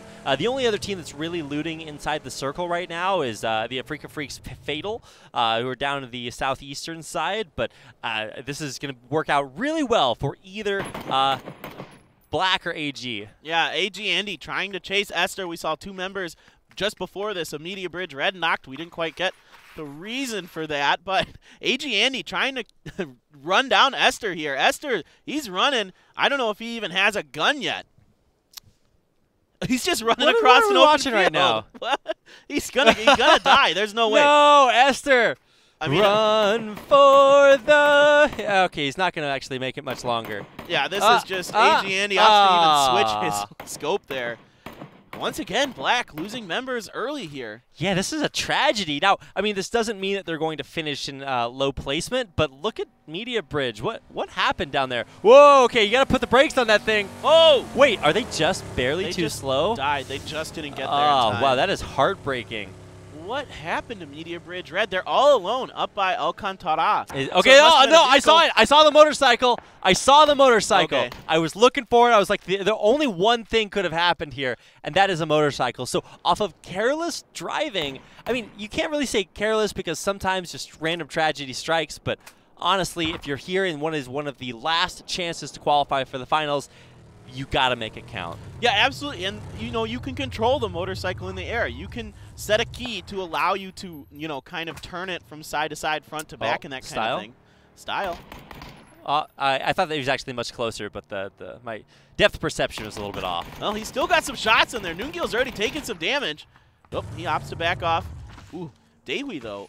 He's already got that Car 98. Day1 wants to do some sniping. He's going to take out their tires. Little payback. In the meantime, Nowbean for Media Bridge Red gets knocked as well. Media Bridge Red. What? Oh, my goodness. Okay, well, we did mention these are our wild card teams. They've never played with each other before. And, by and large, they have struggled. And I think we're starting to see some of the reasons why they are down here in the wild card. Now, honestly, we do still have spectacular teams like Actos Stars Red, a team that absolutely could make it all the way, but this is a mystery. If we could play a little bit of PUBG Clue right here, Paper Thin. Oh, look at this. Iron Man getting some rips, and he takes down 424. That's awesome. An amazing performance there by Actos Stars Red, who just pull over, pop out, and get the knocks there. That is incredible. And you don't expect tragedies like that to happen this early on. Yeah, great timing by them to take out that member of Blossom. Both teams were trying to rotate up by La Cobreria. Actos Stars Red opting to let the rest of Blossom get ahead of them to get that kill. So, nice job by Actos Stars Red. A great call, great timing. They all got out, started shooting right away. I mean, that's fantastic teamwork. Indeed it is. So, I got to give some congratulations to Actos Stars Red. They're starting very strong and might be punishing me for not picking them as my prediction this game. But take a look at Alldog is right by the Africa Freaks, Aries. Yeah, this is kind of interesting. Aries opted to move into Monte Nuevo here, so there's about 3 teams kind of by Monte Nuevo. In fact, QM as well, making a rotation near that warehouse that's to the southeast of Monte Nuevo. So things are getting a little tight in that area. We don't usually see teams kind of cluster into Monte Nuevo. Even it is dead center of the circle, so it's a good spot to have. But man, there's a lot of teams taking up that real estate. Africa Freaks Aries trying to get some shots onto AG here, but AG playing it pretty safe. Nothing too much happening so far. Yeah, I don't think this is the spot that the Freaks necessarily wanted to be in, but they do have a crate dropping right on top of them, so maybe that'll be a bonus. Yeah, QM thought about rolling up on Fatal, but they nope out of there right away. Oh, Roll with look that at AK. this angle. A little bit of Dukes of Hazzard exit there. Getting some air as they head on out. But yeah, Freaks are actually in a great spot. Like I said earlier, Monte Nuevo is going to be where these circles finally do wind up, or somewhere in the surrounding countryside. Media Bridge, actually, we talked about how many tragedies they've had. Papi Rio, their last surviving member, is down there by the bridge to Valle del Mar. He's just now making his way in, and this is QM. Yeah, QM still have all 4 members up. They're trying to get in the center of the circle, but there are a lot of teams that already made rotations near the Monte Nuevo area, so it's going to be difficult for them to get a central location. They might have to settle for something that's a little further outside, but it's only the first circle, so there can be a lot of variation in the next circle. It can go very far north, very far west. It doesn't always just stay centered. Yes, that is kind of more likely than not. If you're in the dead center of the circle, statistically speaking, you will be in the next circle in some capacity. But, you know, you never know. The circle can go anywhere. You know, you never know. You never know. I did know that. Or maybe I never knew that. It's a mystery. Well, circle's closing. Some teams making rotations. Quadro has made their way out of Campo Militar. They're coming down the road. Media Bridge, MCN, still up by Alcantara. Lunatic High making their way right by Valle del Mar now. ROG, Centurions as well, kind of behind them in a Congo Lion coming up. Cacao still chilling in Los Leones, so we'll probably see them do the Cacao thing. Didn't work for them last game. Guess we're just going to do it again. You know, sometimes the more things change, the more they stay the same. Yeah. Well, what's weird to me is they were changing up their strategy early on in the APL, and they were having a little more success. They still weren't really finishing in top 5s. I mean, they had 1 second-place finish when they made a great rotation. It was a late rotation, but it was a time when you should make a late rotation because of the way the circle was. But this time, all the teams are already going to be there. There's no reason to make a late rotation, I don't think. You know, we should mention, I try to do this once every broadcast, but you guys watching actually have a little bit of an advantage on us because you can watch each individual team's first-person view. I think it's, I forget what the list of channels are, but if you go to AfreecaTV and you sort it by PUBG streams, you can find all of our teams. Yeah, you can do AfreecaTV.com/APL1, APL2, all the way through every team. Yeah. So there's 20 teams, so you can do any of the teams and watch from their perspective, which is pretty interesting. I mean, I've done a little bit of it. I've gone back and watched it, and it's really interesting to see how these teams move and the way they predict. Oh my goodness, Miracle! Might have just been low health and got knocked out of the car. I think he got knocked out of the car. It looks like. Does he have some health there? Is he going to be able to? I mean, maybe that's where you hit that F key one too many times, man. Yeah, he's taking a lot of damage outside of the circle there. Let's see if the rest of the Centurions can get to his location. Lunatic High Flux here, just chilling out in this warehouse. He's looking around. He's like, "Are you coming for me? Can you pick me up?" Oh, they're gonna get there. Oh, this is actually really clutch. Watching it on one of our other screens, but Centurion are just barely going to get the res on Miracle outside the circle. Yeah, but meantime, there might be a battle here between Cacao. There is Cacao and Centurions. The rest of Centurions are really having some struggles here. So Miracle, in a way, just saved. I think it was it Hunsuck or Larm that went to save him? One of the two. The other member, Hymen, got taken out by Cacao. Yeah. So, wow, ROG Centurions with a little bit of a mishap here in the beginning of the game. Yeah, so it's Larm that went to help Miracle, and maybe that's a little bit of a blessing in disguise. Yeah. The rest of his team got wrecked. Yeah, that could be. We have our next circle as well. We should talk about this. It went to the southwestern part of the circle. So, not too much movement needed for some of these teams. It was most of the teams were kind of already in it. We're seeing teams make early rotations. Now we're going to have one of these circles that has a lot of variation in the terrain, a lot of high ground, a lot of mountains. Yep. There's quite a few compounds, like smaller compounds in this part of the map as well. And you know what that means? Lots of vehicles. Because when there is not a building, you got to build one of your own. Kind of reminds me of a little bit of a different game. But this is the PUBG version where you just take as many cars as you can, and eventually teams will find a way to stack cars on top of each other. Yeah, absolutely. One of the most interesting things about competitive PUBG is the way that teams use vehicles to make barricades. Yes, obviously you're going to use vehicles to make rotations. Whoa, Sexy Pig taking some shots at AfreecaTV's Ares, I believe. Yeah, that's Gukyeon. Yeah, Gukyeon's not actually taking any damage, though, so somehow, I don't know, maybe he's got like a repulsor field around him, Guardian Angel or something like that. But he does survive there, despite Kongdu. Kongdu Red Dot as well, taking shots at AfreecaTV's Ares, but Style taking a little damage. Whoa, Style very low. Yeah, he couldn't find what the angle was that he was being shot from. I think Wee's up above him, and then Black is over here. Yeah, meanwhile, Sexy Pig got the knock onto Gukyeon. So AfreecaTV's Ares in a really tight spot here. They're surrounded by two teams. One member already knocked. Will they be able to get that res? They just get that res off. Oh, Yoonroot. Oh, just the tip of his head is showing. He could almost get that, just not quite able to do it. The rest of Kongdu Red Dot has rotated up to the top of this hill, taking some long-range shots there with that Red Dot scope. A Red Dot AK. Are you really that accurate? I don't know. Whoa, Grammatic with an interesting push here. This is risky. There is not a lot of cover in front of you there, Grammatic. Can that grenade connect? We were following Red Dot here, but Gillysuit in the back had another tragedy where they crashed the car and knocked a bunch of their team. So, got to keep an eye on all this driving around. Of course, driving is still very difficult on this map, so starting to see some teams struggle with that. But I'm glad that even after losing Esther very early on, Black are still in a great spot. Yeah, so you know what? Hey, they lost a member, but they're a team that can do well down a member or two or even three. They somehow managed to eke out these finishes.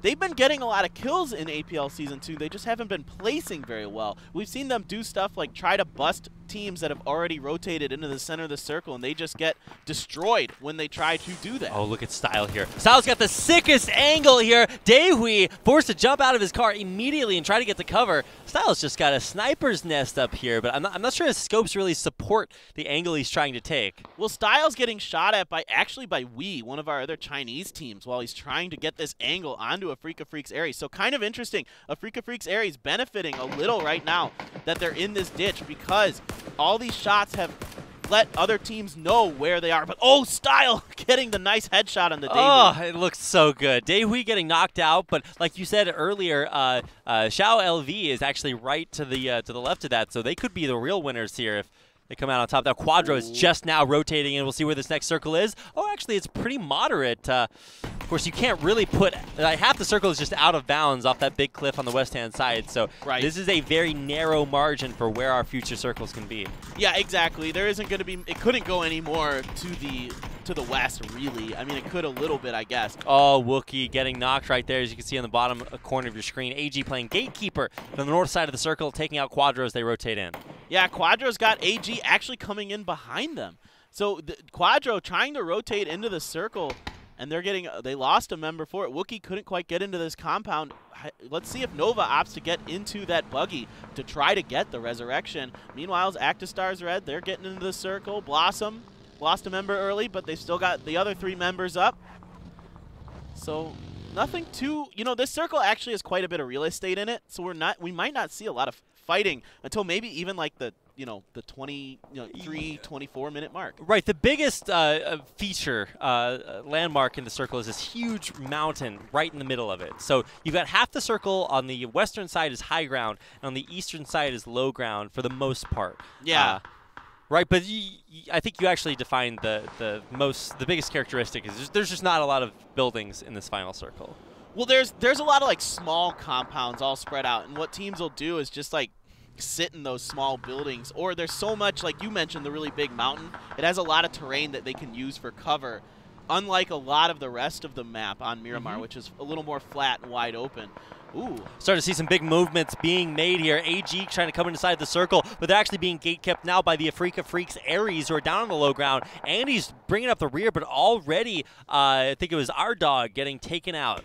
Yeah, somehow AfreecaTV's Aries has managed to make this little ditch by the side of the road work. They're still doing it. Noongil has found, Noongil and Gukyeon getting the knock onto Zhao LV there.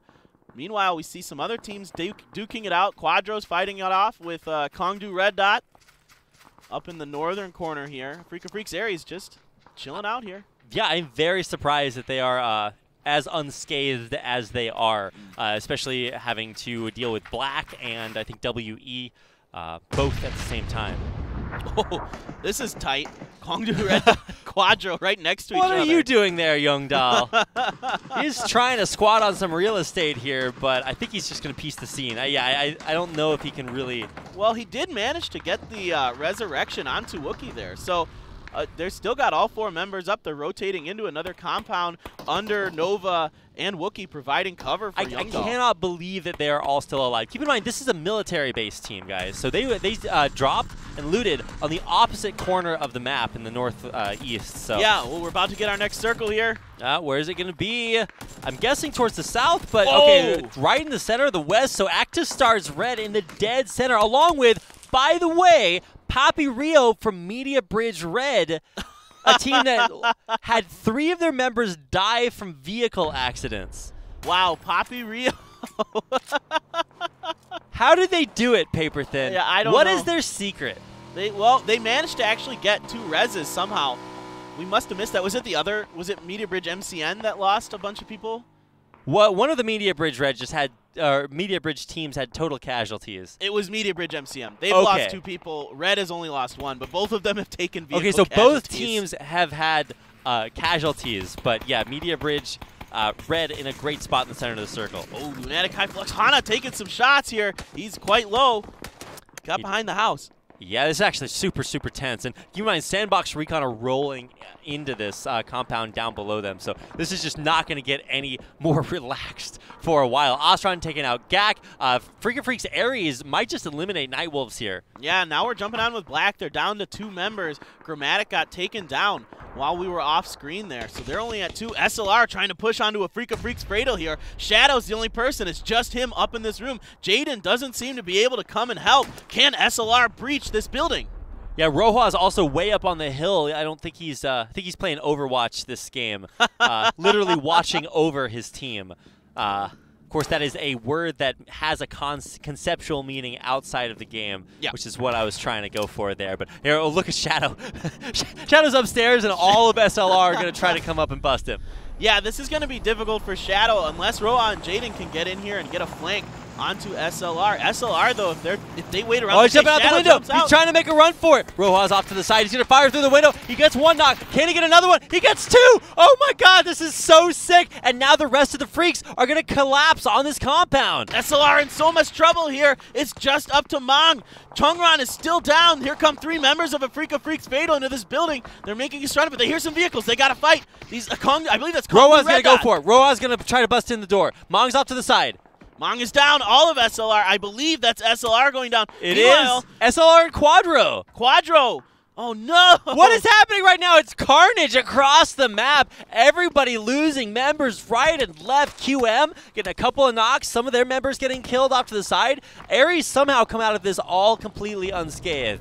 Look at this. This is so smart what Daehui's doing in 3rd person. 3rd person at its finest. Yeah, these buildings here that have these open roofs, you can actually get up on those boxes and just look around. You have a 360-degree radius of vision, just like you see it in like a crater or something like that. So Active Stars Red, all 4 members up for them. They had a very nice central position. They took a compound early on, and then so far it's paying it off.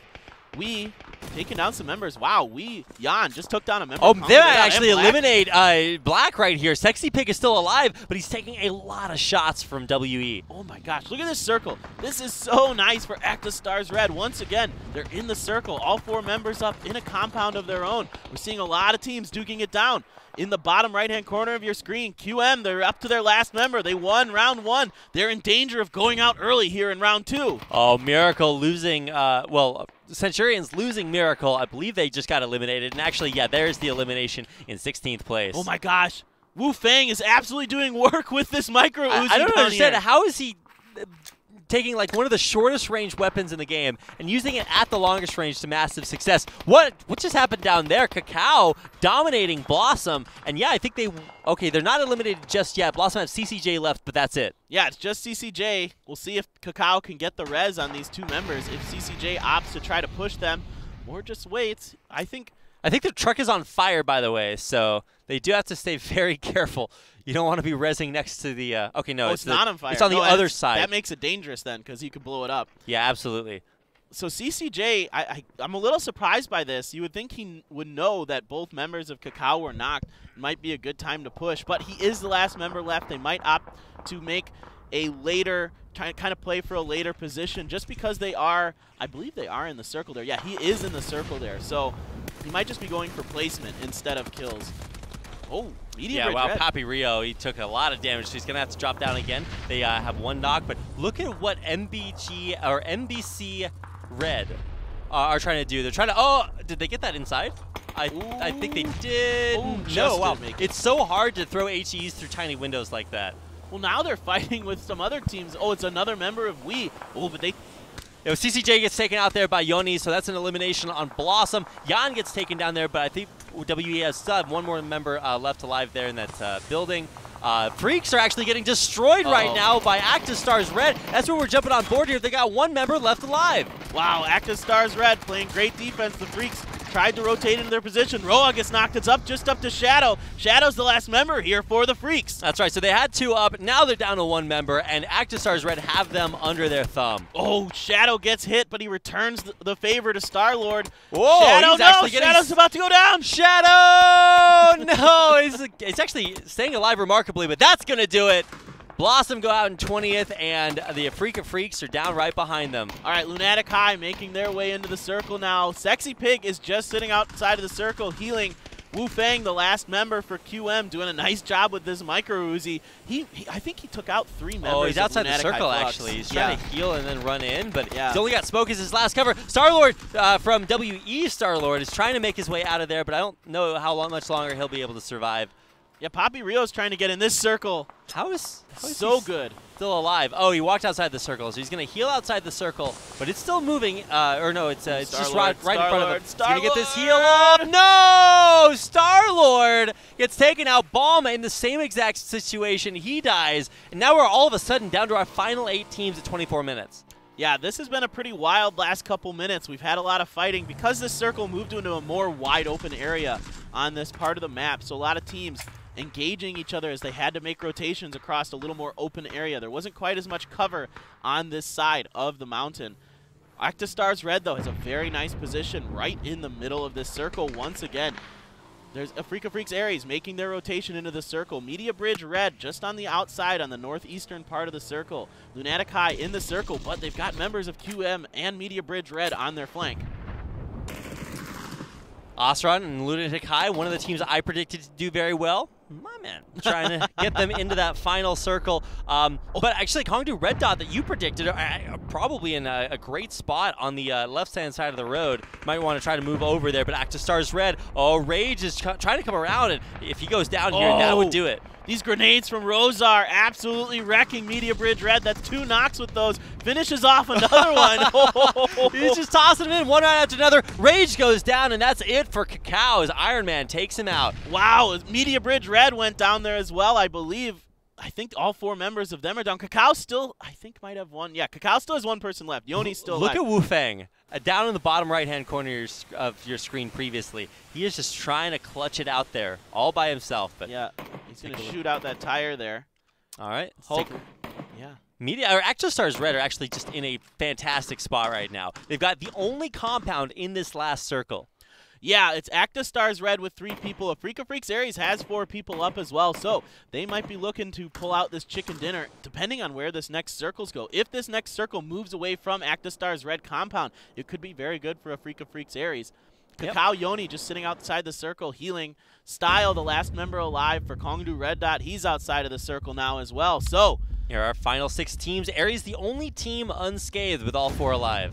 Okay, so the circle will move here. Oh, okay. Whoa, there's still a little bit of that compound in there for Red. Yeah, but that's really bad for Lunatic High and QM. They were trying to clutch it out on the edge, on the eastern edge and now they're going to be forced to walk all the way in. Yeah, Yoni goes down, so that's Cacao going down in 6th place. Style goes down, that's KDR going down in 5th place. We're down to our last 4 teams. Africa Freaks Aries with all 4 members up. Active Stars Red with a nice position, the last compound in this circle. Lunatic High and QM are our other teams. Wu Fang just doing a great job here. I cannot believe this. QM are the surprise of the day for me. Even if they don't do well later on, this is just fantastic. Wu Fang, he is just a sneaky snack in the, well, I guess I was going to say in the grass, but there's no grass here. I guess there's a little bit, but this is a great spot for the Freaks to be in. They're on the northern edge of the circle, and it might just go down to being the Freaks Aries and Active Stars Red. Yeah, that's probably the most likely outcome here. It's gonna. I think both teams are gonna wait for this next circle. QM, Wu Fang, he's got to go, as well as Lunatic High is gonna have to move in. Can they make it work? Are they gonna be able to get into this circle safely? Oh, Godman's trying to get in there. He's going up against Wu Fang. Wu Fang knocks him, but he gets taken out by the Freaks. That means that Godman might actually be able to crawl in, but I think Ostron can't afford to go for the res, and that means that Lunatic High will probably only have 1 surviving member, as Ostron might just try to heal outside the blue. Yeah, QM going down in 4th place, so another top 5 finish for them after winning a chicken dinner in game 1. Really, this is going to come down to Africa Freaks Aries and Active Stars Red. Africa Freaks Aries has a numbers advantage. Oh, take that kill. Godman getting taken out outside the circle. They had to go for it, and they will. Ostron, he decided not to try to push in with the blue and just try to use all of his meds to heal up outside. He's got 4 more med kits left, but he's going to have to do this, and I don't even know if he's going to be able to get this next one off. I don't think he's got time, and I actually kind of disagree with this decision in a way. He might as well try and get into the circle and see if he can wait for Africa Freaks Aries and Active Stars Red to fight each other, but he goes down in 3rd place. I think it would be a miracle for him to come out alive there, so he just tried to stay alive as long as he could. But look at the final circle. It has betrayed Active Stars Red, and now their compound is outside the circle that Africa Freaks Aries has total control of. Yeah, this is such a nice circle for Aries, but Rosar's got to be careful here. He's all out on his own on that eastern flank. The other 3 members are grouped up pretty nicely. They have a pretty good spread. It is 3rd person, so having this low ground isn't so bad because you can see over those hills. Using the look advantage here. Rosar, though, okay, he's got a hill. Actually, I like this position from Rosar. Oh, that's exactly what you were talking about. Ooh. Paper thin. Rosar, Actus knew where he was, threw out the nade. The HE got him and gets the knock. Yeah, I liked it, and then I didn't, and now No, you really don't. No, I really don't. So, well, 3v3 now. Yeah, it makes it a 3-on-3, and actually right now, for the time being, the high ground advantage goes to Active Stars Red, but they will still have to move into this circle in just a few seconds. Right, throwing some grenades, seeing if they can just get something to connect. Hulk making a run for it. Gukhyun, does he hear him? Does he see him? Noongil, ooh, Hulk takes a little damage. Daehui over here on the right, trying to protect that right side flank of Africa Freaks Aries. This is just going to be crazy. Iron Man trying to use the cover of that building for on the southern side as long as he can, but finally he's forced to run in with the rest of his team. And now actually Africa Freaks Aries get the first few shots off here. Active Stars Red taking a little bit of damage. It doesn't look like they have the best information about where exactly they need to be. No, Africa Freaks Aries opting to stay really spread out, whereas Red is really close together. Oh, Gukhyun getting some rips. Yeah, Daehui gets the credit for the knock and the kill, and that gives Aries a big advantage here. Active Stars Red, they're pinned against that southeastern side of the circle, trying to fire some shots off here, but they need to make sure to stay in. He's trying to get up and down and all around, but ultimately Captain America is going to go down here, and I think that's going to do it. Africa Freaks Aries take the chicken dinner in round 2.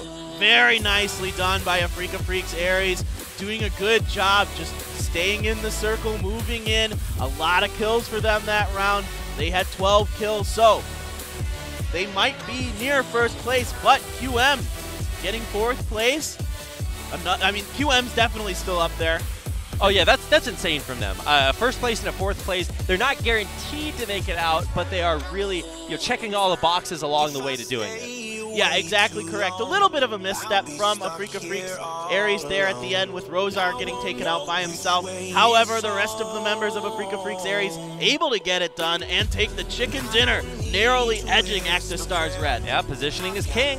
And I think our contest was to try to predict which teams would make it into top 8. Yep, and I got Lunatic High, you got Kongdu Red Dot. Yeah, I think that's it. Okay. Yeah, because you predicted Black. They didn't make it. Or did they? No. No, they did not. They went out in 12th. Who is the other team I picked? I don't know. We'll take a look at the predictions Quadro. when we get back after a short break, so don't go anywhere.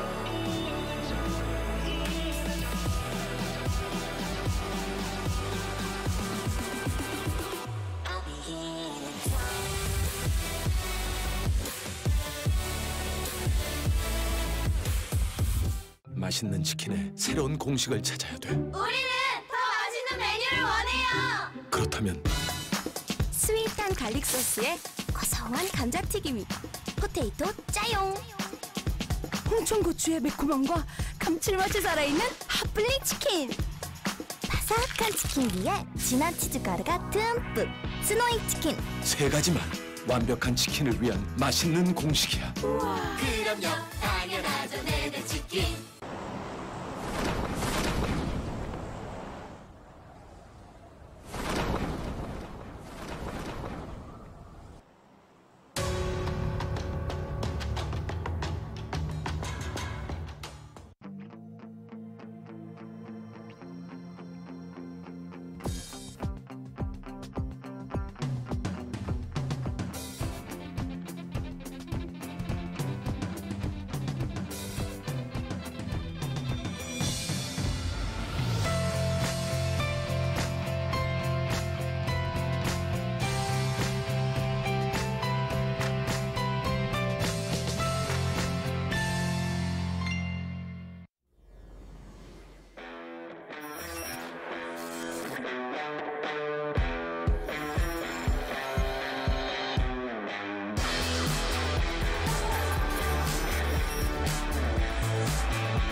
맛있는 치킨의 새로운 공식을 찾아야 돼. 우리는 더 맛있는 메뉴를 원해요. 그렇다면 스윗한 갈릭 소스에 고소한 감자튀김이 포테이토 짜용. 홍천고추의 매콤함과 감칠맛이 살아있는 핫블리 치킨. 바삭한 치킨 위에 진한 치즈 가루가 듬뿍 스노이 치킨. 세 가지만 완벽한 치킨을 위한 맛있는 공식이야. 그럼요, 당연하죠, 내내 치킨.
맛있는 치킨의 새로운 공식을 찾아야 돼. 우리는 더 맛있는 메뉴를 원해요. 그렇다면 스윗한 갈릭 소스에 고소한 감자튀김이 포테이토 짜용.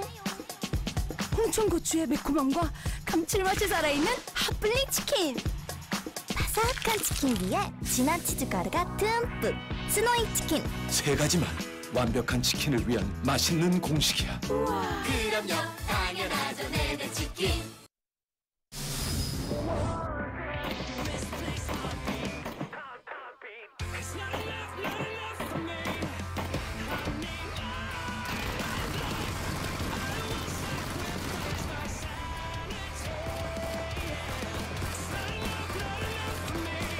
하나 기절.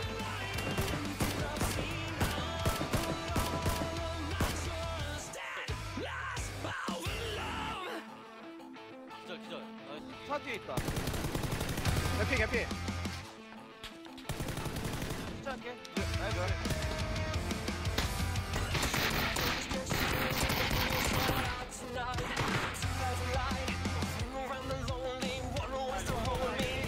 기절. 하나 기절.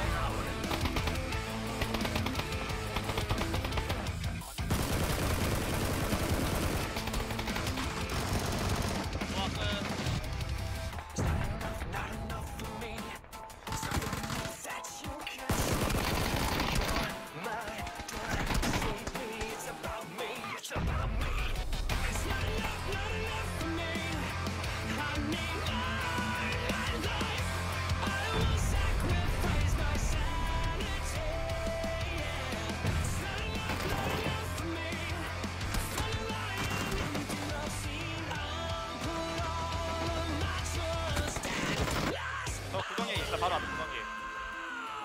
나이스. 끝났다. 스킨 한 주네. So you better start running.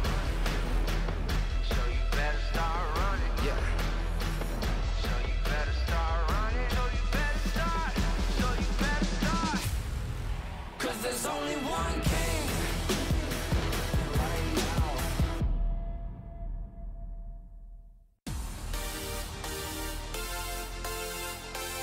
내내 치킨과 함께하는 APL 시즌 2 이 결승전에 가느냐 마느냐의 당락이 Welcome back, ladies and gentlemen. Here you can see our hostess Lee Hyung-kyung, who's about to take us into our winners interview. We're done with our games on Miramar, so we're going to get a chance to talk to AfreecaFreaks Aries. Unfortunately, we can't deliver you an interview with AG because, of course, they are all the way over in China. So let's go ahead and meet Day1 from AfreecaFreaks Aries, who were your chicken dinner winners in game number 2. 자, 이렇게 2라운드에서 굉장히 중요한 1승을 챙기셨습니다. 기분이 어떠세요? So, you know, it takes a lot to make it to the finals, and you had a win in game 2. So he says, well, our teammates trust each other and we follow directions well, so that helped us get to the first place. So you're the shot caller for the team. How do you feel? Or how did you feel about your condition today? He says, I don't think we're really 100% right now, but all of my teammates really trust me and follow my instructions. So in the middle of the game, there was a really big kind of crisis moment. And at the end, you were head-to-head with Active Stars Red. It seemed like all of your teammates really covered each other well. So tell us about those games. He said, yeah, both of us, we kind of tried to spread out at a really wide angle. And Rosar actually had a really hard time because as he spread out, he died. So we just tried to focus as best we could, and it worked out really well. So now we're going to play on Erangel coming up next. So what are you going to focus on there? He says, I think so far we've gained enough points. So hopefully our sister teams also do well. But the most important thing is, of course, to make it to the finals. So hopefully we can see a great performance as we continue. So that's our interview with AfreecaFreaks Aries at Day1. Of course, congratulations to them for advancing on in first place in round 2. Of course, now we've got to switch things up all over again. We we are heading out onto Erangel for our next map. And a look at our standings coming through first 2 rounds of play. QM in first place with over 8,000 points. If they keep this up, they're going to rival that triple chicken dinner we had last week. Yeah, they're having a nice round so far. Definitely making a strong case to get into the finals. AfreecaFreeks Aries winning game number 2, putting themselves in second place overall with 910 points. Here's the whole standing. Sandbox Recon quietly having a good day. They got third place in game 1. So, and a top 10 finish here in game 2, allowing them to get third. ActiStars Red at that second place finish, propelling them to 4th place overall. Right, but they finished terribly in round 1. Same situation for AfreecaFreeks Aries. They went out very early on. So if you have a bad performance and then a good performance, it kind of redeems you. But look down at the teams that are right below them. ActiStars Red are only 5 points ahead of AfreecaFreeks Fatal. So it actually absolutely could be the case that Fatal get in and ActiStars Red do not. Yeah, ActiStars Red got 12 kills in that last round, so that's what putting them ahead of AfreecaFreeks Fatal right now. Lunatic High in 6. Somehow Lunatic High just kind of gets near the top 5 all the time. They don't seem too flashy. Every once in a while they get chicken dinners for sure, but today they haven't been super flashy. I mean, getting near the top 5 might be good enough during the regular season in the group stages, but now it's just not good enough. You have to be top 4 or nothing, and that is what all of our teams are fighting for. So I think we're about ready to get into our next round, but before we do that, we do have to take a little bit of a time to talk about things. Let's do our predictions before we get into anything. Okay. So what are your 2 teams that you predict to do well on FPP on Erangel? All right. I am a big groan there because I'm like, all right, what teams do well? I'm gonna go with AfreecaFreeks Aries. Okay. I think they're feeling it right now. It looked like they were their shots were landing really well. You know, even though Rosar got taken out there, he did have 6 kills total in that round. So I think they're pretty strong. I'm gonna go. Well, this is hard because each round we change the game that they play pretty drastically. So Yeah. now we're this is the biggest change of all, of course, going to a brand new map. But this is a map that has been around the longest, right? So our teams are very familiar with it. Yeah. It is FPP, so that might shake things up a little bit. But it's just really hard to keep an eye on like which teams are good in which environment. You know? Yeah. I guess I'm just gonna go with QM. Seems like they're feeling it today. Really? I'll go Wow. with QM. My man's making a QM prediction. Okay. I think, so for me, I've been kind of waffling around the ActiStars team, the Lunatic Highs of the world. I'm going to say Kongdu Red Dot Okay. and AfreecaFreeks Fatal. Fatal. Okay. Fatal. I think that's great. Yeah. Okay. I think AfreecaFreeks Fatal or Aries could come out of it. I mean, they're both having good days overall. So what I've learned about predictions is, so you've got the teams that you are pretty sure, okay, well, these teams are going to do well. But then you have to go one layer. You have to incept your prediction one layer deeper into the dream, where you say, look, but these are the good teams that you'd expect to get out. But every game, you see some teams that you didn't expect to get out. So you then have to say, okay, well, these are the teams that I expect, and then pick the ones you don't expect. Oh, Mind I see how games. it is. I see. You're really, there's layers in what you're thinking. Big Rapid. brain. There's layers. I figured it out. So we've made our predictions right now. I'm actually just going to write those down really write quickly. Those down so I don't forget. Yeah. I'll and forget. then we'll figure it out after the game. We're doing better each round. So Yeah. we got no predictions right in the first round. We each got one in the second round. So clearly this is the round of success for both of us, We're right? getting better. We're getting closer. Every day we're just getting a little bit better at it. You know, Tasteless had a very nice day. He had 2 games where he predicted the top 8 teams correctly. His Wow. 2 picks. I had 1 game. So Okay. we were close. We were close. So we just got word about something. What did we get word about, Paper Thin? It was something about tickets. Okay, so we have word that the final tickets for the finals, so the finals tickets, are just sold out. So if you missed it, maybe you can climb up a telephone pole next to the venue and look in with some binoculars. But we did sell out our final tickets, so that's actually incredible. You said there are just thousands of spectator seats available for this event, and we're already sold out. We're not even done with the second to last broadcast. That's crazy. I believe Kevin, the CEO of Africa, said that it was 5,000 seats at the Season 1 finals. That's so insane. That's insane. Wow. That's going to be huge. That's PUBG in South Korea, guys, and especially for APL, a league that is just very, very popular.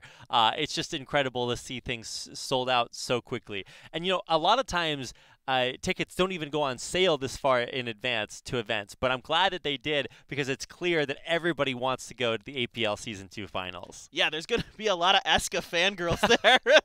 There's going to be so the Gen G Gold fan club Gen just G buys Gold out fans. 5,000 seats. And C9 has quite a bit of fans as well here in Korea. So, and what's really interesting, I think what people might not expect about South Korean PUBG is like 90% of the fans that come to the events are women. That's what's so surprising. The fan culture out here in South Korea is just incredible. Fans of just all shapes and sizes. Buy your dog a seat, I don't know, but maybe we've got just all. It's just insane to see so much support for our players out here. It doesn't matter what esport it is, right? Yeah. Every single team, they have such a huge fan base, whether it's just because of their organization or because of their player. Maybe they've played some other games before. But it is just such a supportive atmosphere. And it's always cool to see just a deluge of fans descend on basically any event. Yeah, this country has so much passion for esports. It's just insane. Even my convenience store, this guy that works at my convenience store, he kind of knows a little bit about me. We talk a little bit in my broken Korean. And he was telling me, he's like, oh, I watched the APL finals the other day. And I'm like, wow, wow, goodness. Thank you. Like, that's so nice. Like, and he's like, yeah, ESCA, very good. Wow. That's a little bit surreal here, but what a world to live in. So let's actually go live in it a little bit longer as we get into our first game. This is TPP or FPP on Erangel. So changing things up, and we're not changing the teams, but this could change our results drastically. Yeah, absolutely. There's no team that's really run completely away with it. Even though QM has 1,000 points already, I believe. Well, let's see. AfreecaTV Aries was only 100 points behind them, and there were none of the teams are really like not still in it, really. I mean, there's 2 games to play. If you have 2 really strong games and you're in the bottom half of these standings right now, you could absolutely slingshot yourself up to that one of those top 4 positions. Yeah, 2 chicken dinners absolves a multitude of sins, so they are really going to get you way up there. Now, anything can happen as far as our paths go. I don't want to spoil our first one that we can see on the map right now, but it might be a little bit of a struggle for some of our teams. So let's find out as we get into game number 3.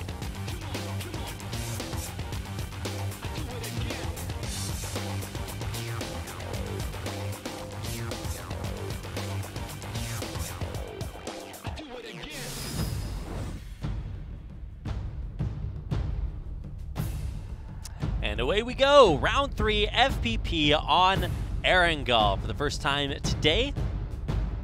Let's go ahead and see exactly what our flight plan looks like as our players somehow teleport into the plane from the ground.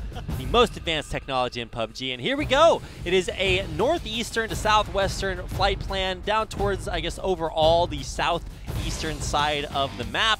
But this does, if C9 were here, they'd be happy with this because it's going right over Stalber. But as is, it'll be interesting to see which teams adapt now that the teams that they've been playing with all tournament long aren't here. Yeah, this is interesting. Media Bridge Red drops out early, heading over to that kind of eastern road there. It doesn't look like they're going to drop into Stalber or Kameshki, and they might just be looking for vehicles to make a rotation somewhere. I'm not exactly sure what their plan is there. Okay, so some of them are going to Kameshki.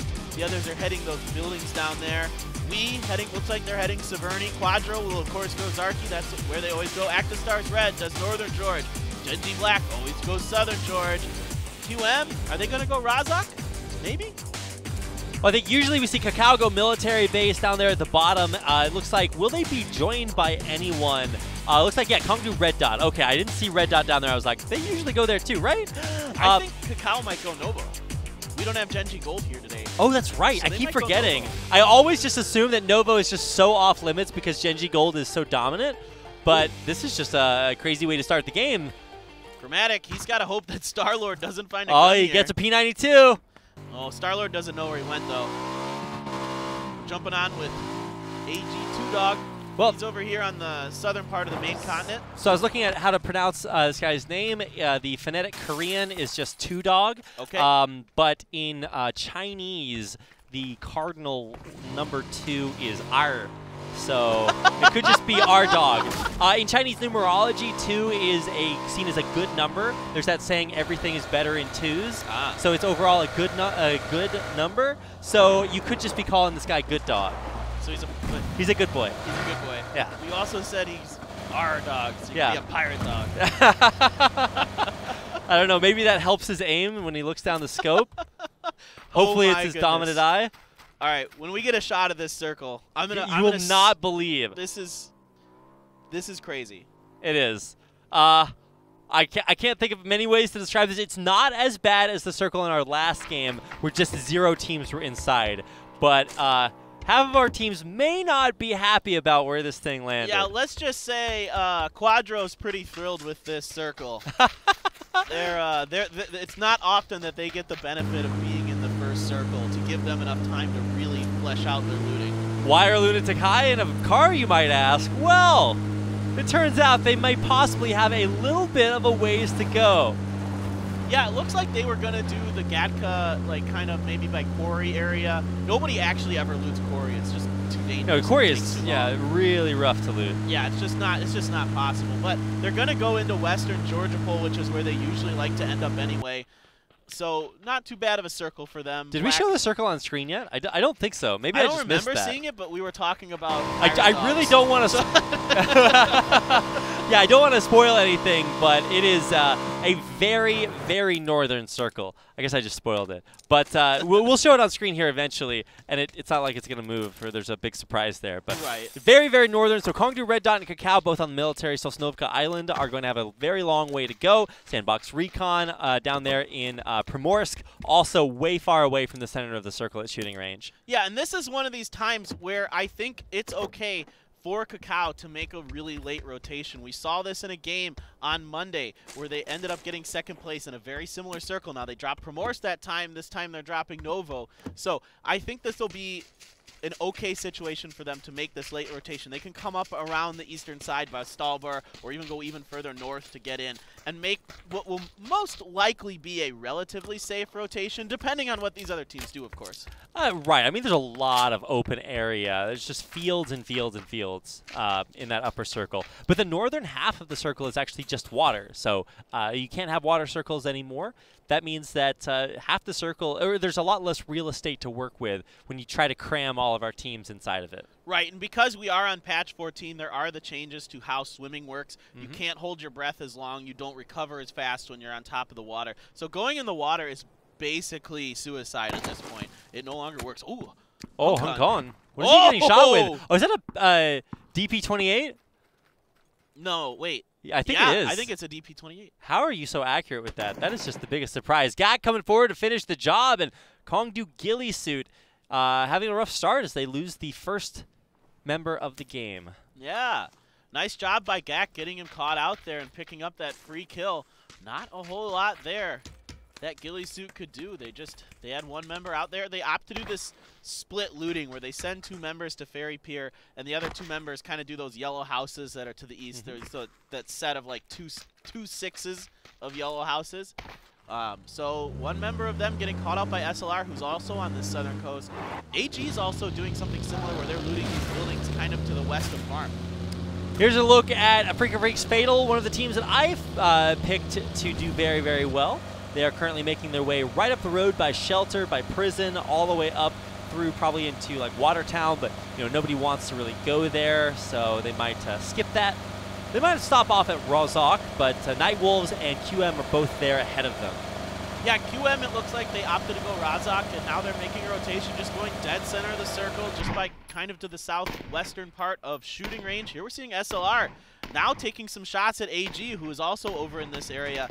Oh, can Jonha make these long-distance SKS shots work? He just gets one to hit a little bit. Uh-oh, Oh, gotta be Lewis is careful. right on top of, I think it was Jonah. Yeah, and he's going to get taken down there. Perfect angle. I think he just got the drop on him. Yeah, I don't think that Jonha knew Lewis was there, and the other members of the AG were kind of able to act as bait to let that member move up there. Meanwhile, Yuchen. Yeah, the M24 shot off on the Mong to take him down. He's not out yet, but there's it's going to be very difficult to pick him back up. Yeah, this is not good for SLR. They picked a fight, and now they're paying for it. Got one more knock. The good old red dot M24. Hey, he landed that shot to make it work at that distance. That is an insane shot. No, that really is. I mean, who needs scopes? Yeah, you don't need those. Oh, now look at Gak. He's coming up on Yuchen. Yuchen's in the car. car. He can't fire back. Can he get the knock? Lots of hit points coming down, and he does get knocked out of the car. Beautiful timing there by Gak, who waits until he tries to leave, and that's when he's most vulnerable. Both teams making some interesting, patient plays here. Gak waiting for Yuchen to go out, and it was Jonha who was kind of sneaky for AG, who managed to get the kill onto the other member of SLR. So Gak took a few shots. Looks like he's going to back off. Lunatic, High Flux, and Black kind of by each other in this compound here. Sexy Pig out by the tree. But it looks like Flux might opt to leave. Will Sexy Pig try to take some shots at that vehicle? Honestly, if you're Genji Black at this point, you've just had tragic starts to both of your previous games. So probably just take a break from that. Now we're hopping back on board our AG versus SLR, and it looks like Mon getting knocked again, or not again, for the first time here. Oh, and there's the HE to take him out. Wow. So it's up to Chonrang here with the DP-28 to try to get this done. Lewis has got another grenade, though.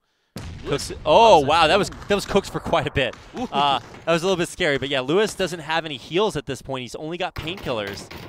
Yeah, so SLR here, they're in a lot of trouble. It's just Chonrang.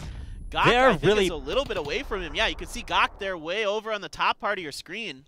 This is a tragedy for both teams. You don't actually want to fight each other. It's hard because the best, I talked about this before, game theory-wise, the best solution for both teams is not to fight early on. But because there's point values attached to kills, you just kind of have to. But when teams fight early, neither team is happy about that. Yeah, nobody's really winning in this. And in fact, Quadro Nova taking down Aqua. He got the drop onto Aqua. Just didn't see him there. He runs his motorcycle right over that ditch and gets taken out instantly. So there's the finish. And we're looking at, I think that was Lewis trying to run around. Our dog came back around and is knocked, and there's Lewis getting knocked as well. Look at that long-range kill from Gak, doing a great job supporting his teammate. Chonrang finishes Lewis there with the DP-28. So it's up to Andy now for AG. Watching our dog kind of bleed out on the bottom corner of your screen, and I don't think there's anything that Andy can do. No, Andy's in a lot of trouble here. When you're stuck inside one of these shacks, your only hope is that the other team is forced to push you. But in this case, they're outside of the circle anyway, so they might not fight each other. Ooh, Gak getting some nice shots on Andy. Yeah, Andy down below half HP. He's going to try to stop here and heal, but, I mean, no matter how good the loot is early, you're eventually just going to run out. Yeah, exactly, right? So you only have so many bullets. These teams didn't have a ton of time to loot, and they're not looting in one of the big cities. So you're exactly correct, Rapid. They just don't have as much kind of resources available to them to kind of let this situation go out too much longer. So Gak trying to get the flank onto Andy here. Andy took a shot at, I believe it was Chonrang there. No, but does he know Gak is here? As soon as he tries to peek out the door, okay, this is going to be the duel. But Gak's outside the blue, by the way, so now they both are. He's just going to pop an energy drink. It's only the first circle, so it's not so bad.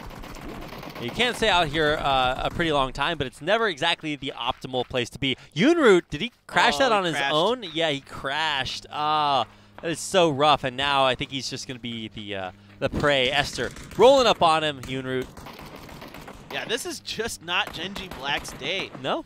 They've gotten caught out early on in games. This time, a bit of a mishap there with Yunroot crashing. I believe it was a motorcycle. I'm just going to assume it was a motorcycle.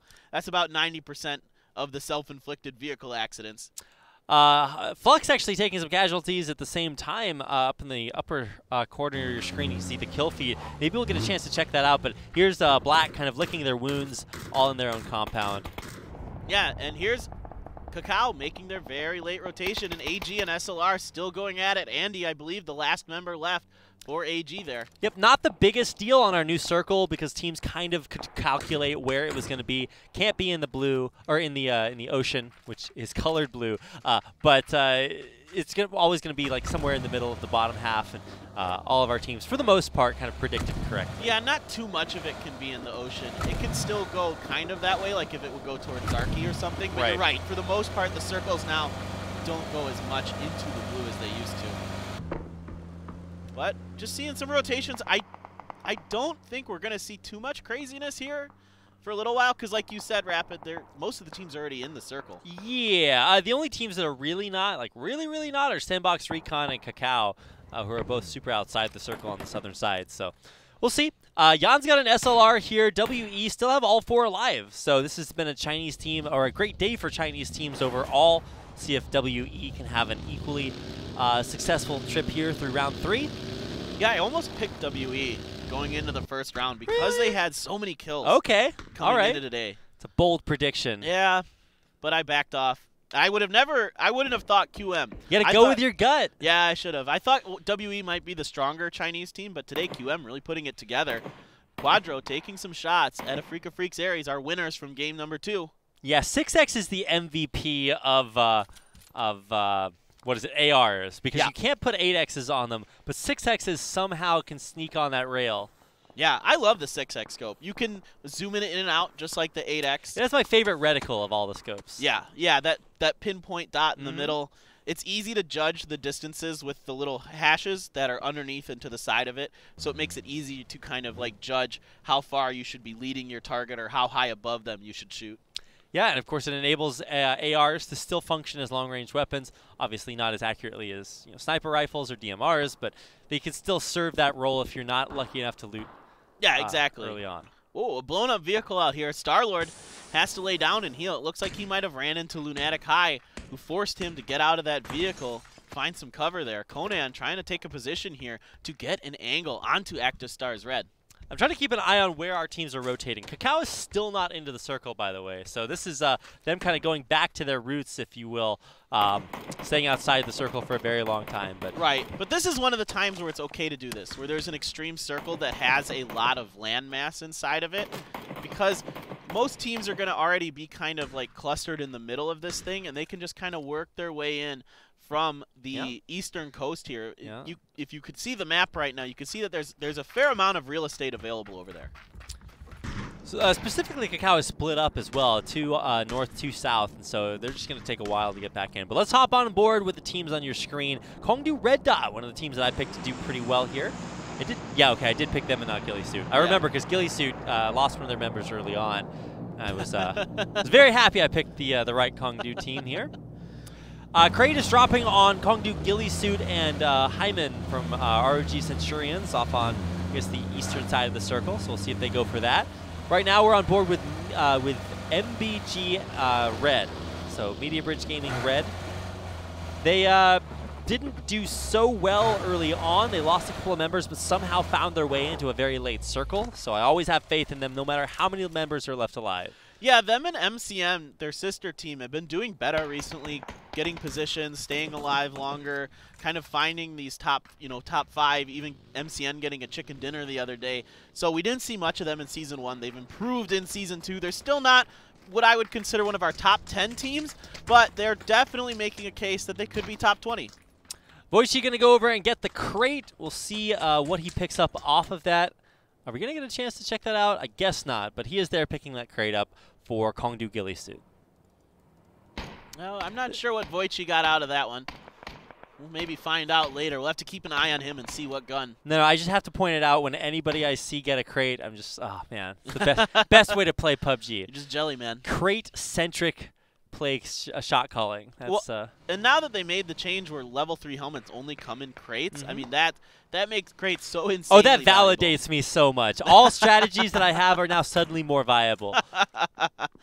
So Quadro's here by the crashed plane, trying to keep AfreecaFreaks Aries at bay. We've seen these two teams kind of been going at it for a little while now, but neither team's really inflicting any casualties on each other yet. Media Bridge Red and Lunatic High are actually in a sick firefight up on the northwestern corner of the circle. if circles had corners, that would be where it was. Yeah, Lunatic High has a compound up there, you're right.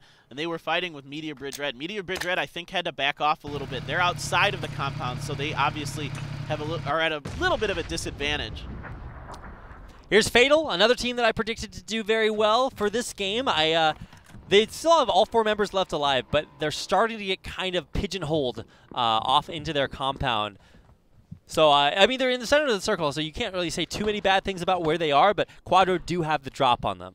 Yeah, exactly correct. But depending on where this next circle goes, the circle's closing right now, Quadro might be in a little bit of trouble there if a team comes from the northern part of that circle. Wee's up there. Cacao has actually gone all the way up into the northern part of the circle. Wow. They're trying to find a way in right now. But Cacao are still split up. They run right by Hyman, who actually does get knocked. The rest of the Centurions can't make it to him in time as Cacao really overtake his position. Cacao and the Africa Freaks Fatal are actually just bypassing each other, ships passing in the night off towards outside the northern end of the circle. Yeah, so, okay, Centurions are going to make a go for it. Wow, Hunsuck taking a lot of damage. Can retry get those shots to land? He cannot. He's got to try to get a res here. T-Bach, oh, he's taking some shots now, too. Yeah, and it's from the Night Wolves. Way up on top of the mountain. They are still all alive. How do they do it every game? I don't know. But crucially enough, we already have our first team eliminated. Did we talk about who that was? It was AG. Okay, AG. Glad you caught that. A little bit of an early exit, pre-20 minutes. Usually we see most of the action take place after the 20-minute mark. It's like we have 20 minutes where nobody dies and then 4 minutes where everybody dies right afterwards. Usually, yeah, but they got in that fight with SLR. SLR came out ahead. Gok and I believe Chonrong came out. I think only Gok is left alive. I'm looking around on the map, and I believe it is just Gok on that southern side, but I think he's about to die to Kongdu Red Dot. Oh, it just looks that way because him and Chonrong are Oh, they're right on top of each other. Thanks for the clarification. But look at this circle. It's centered around Africa Freaks, Ares, and Quadro by that crashed plane. Okay, so this is a really interesting proposition for Quadro here. You've got Media Bridge Red, Lunatic High, and Wii, all kind of that might need to come behind you on your flanks there. Now, you are up on a hill where this crashed plane is, so can they defend it? Can they do what we saw C9 do the other day and defend this top position when a lot of teams are trying to push in from different angles? But we're jumping on with Actus Stars Red. They don't have too far to go to get in the circle. They're right on the edge there. They don't have too much competition, it looks like, yet to get in there. Africa Freaks Fatal in a fight with Sandbox now. Ether getting taken down by Shadow. The other members of Sandbox are opting to just move on. Yeah, Shadow really got a good connection there, but Ether was kind of dead to rights. See, his team was very far away from him, but now this is the Waterworld philosophy. You know, when you die, everybody else needs the nutrients from your body, so they just cannibalize you and move on.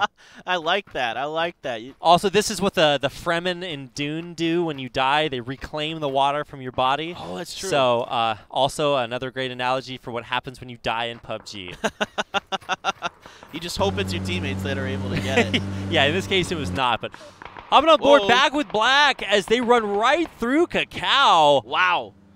They almost ran into each other there, but I believe all 3 members of Black are in that vehicle. They're actually chasing Cacao down, Grammatic and the rest of Genji Black. There are so many teams in the southern part of this circle. Cacao, QM, Black, SLR, Kongdu Red Dot, Africa Freaks Fatal. Everybody is trying to move into the southern part. You can't even say the names. It's basically out of 19 teams, I believe maybe 10 or more are in the southern side of the circle. So it's going to be crazy for the Africa Freaks Fatal. They're trying to run through, but they run through Kongdu Red Dot. No, my 2 predictions fighting each other. Just let each other live. But it is actually really crazy down there. Shadow getting knocked, and I think actually Actus off to the western side of the circle on the southern side might also be able to take them out, and indeed they do. So Fatal and Kongdu Red Dot really weakening each other's chances at getting me that chicken dinner. Africa Freaks Fatal is sandwiched in between Actus Stars Red, and I believe that is Kongdu Red Dot there. They're trying to push onto Kongdu Red Dot because they cannot push Red, who has a compound that is in the circle, and they need to get away from Red shots.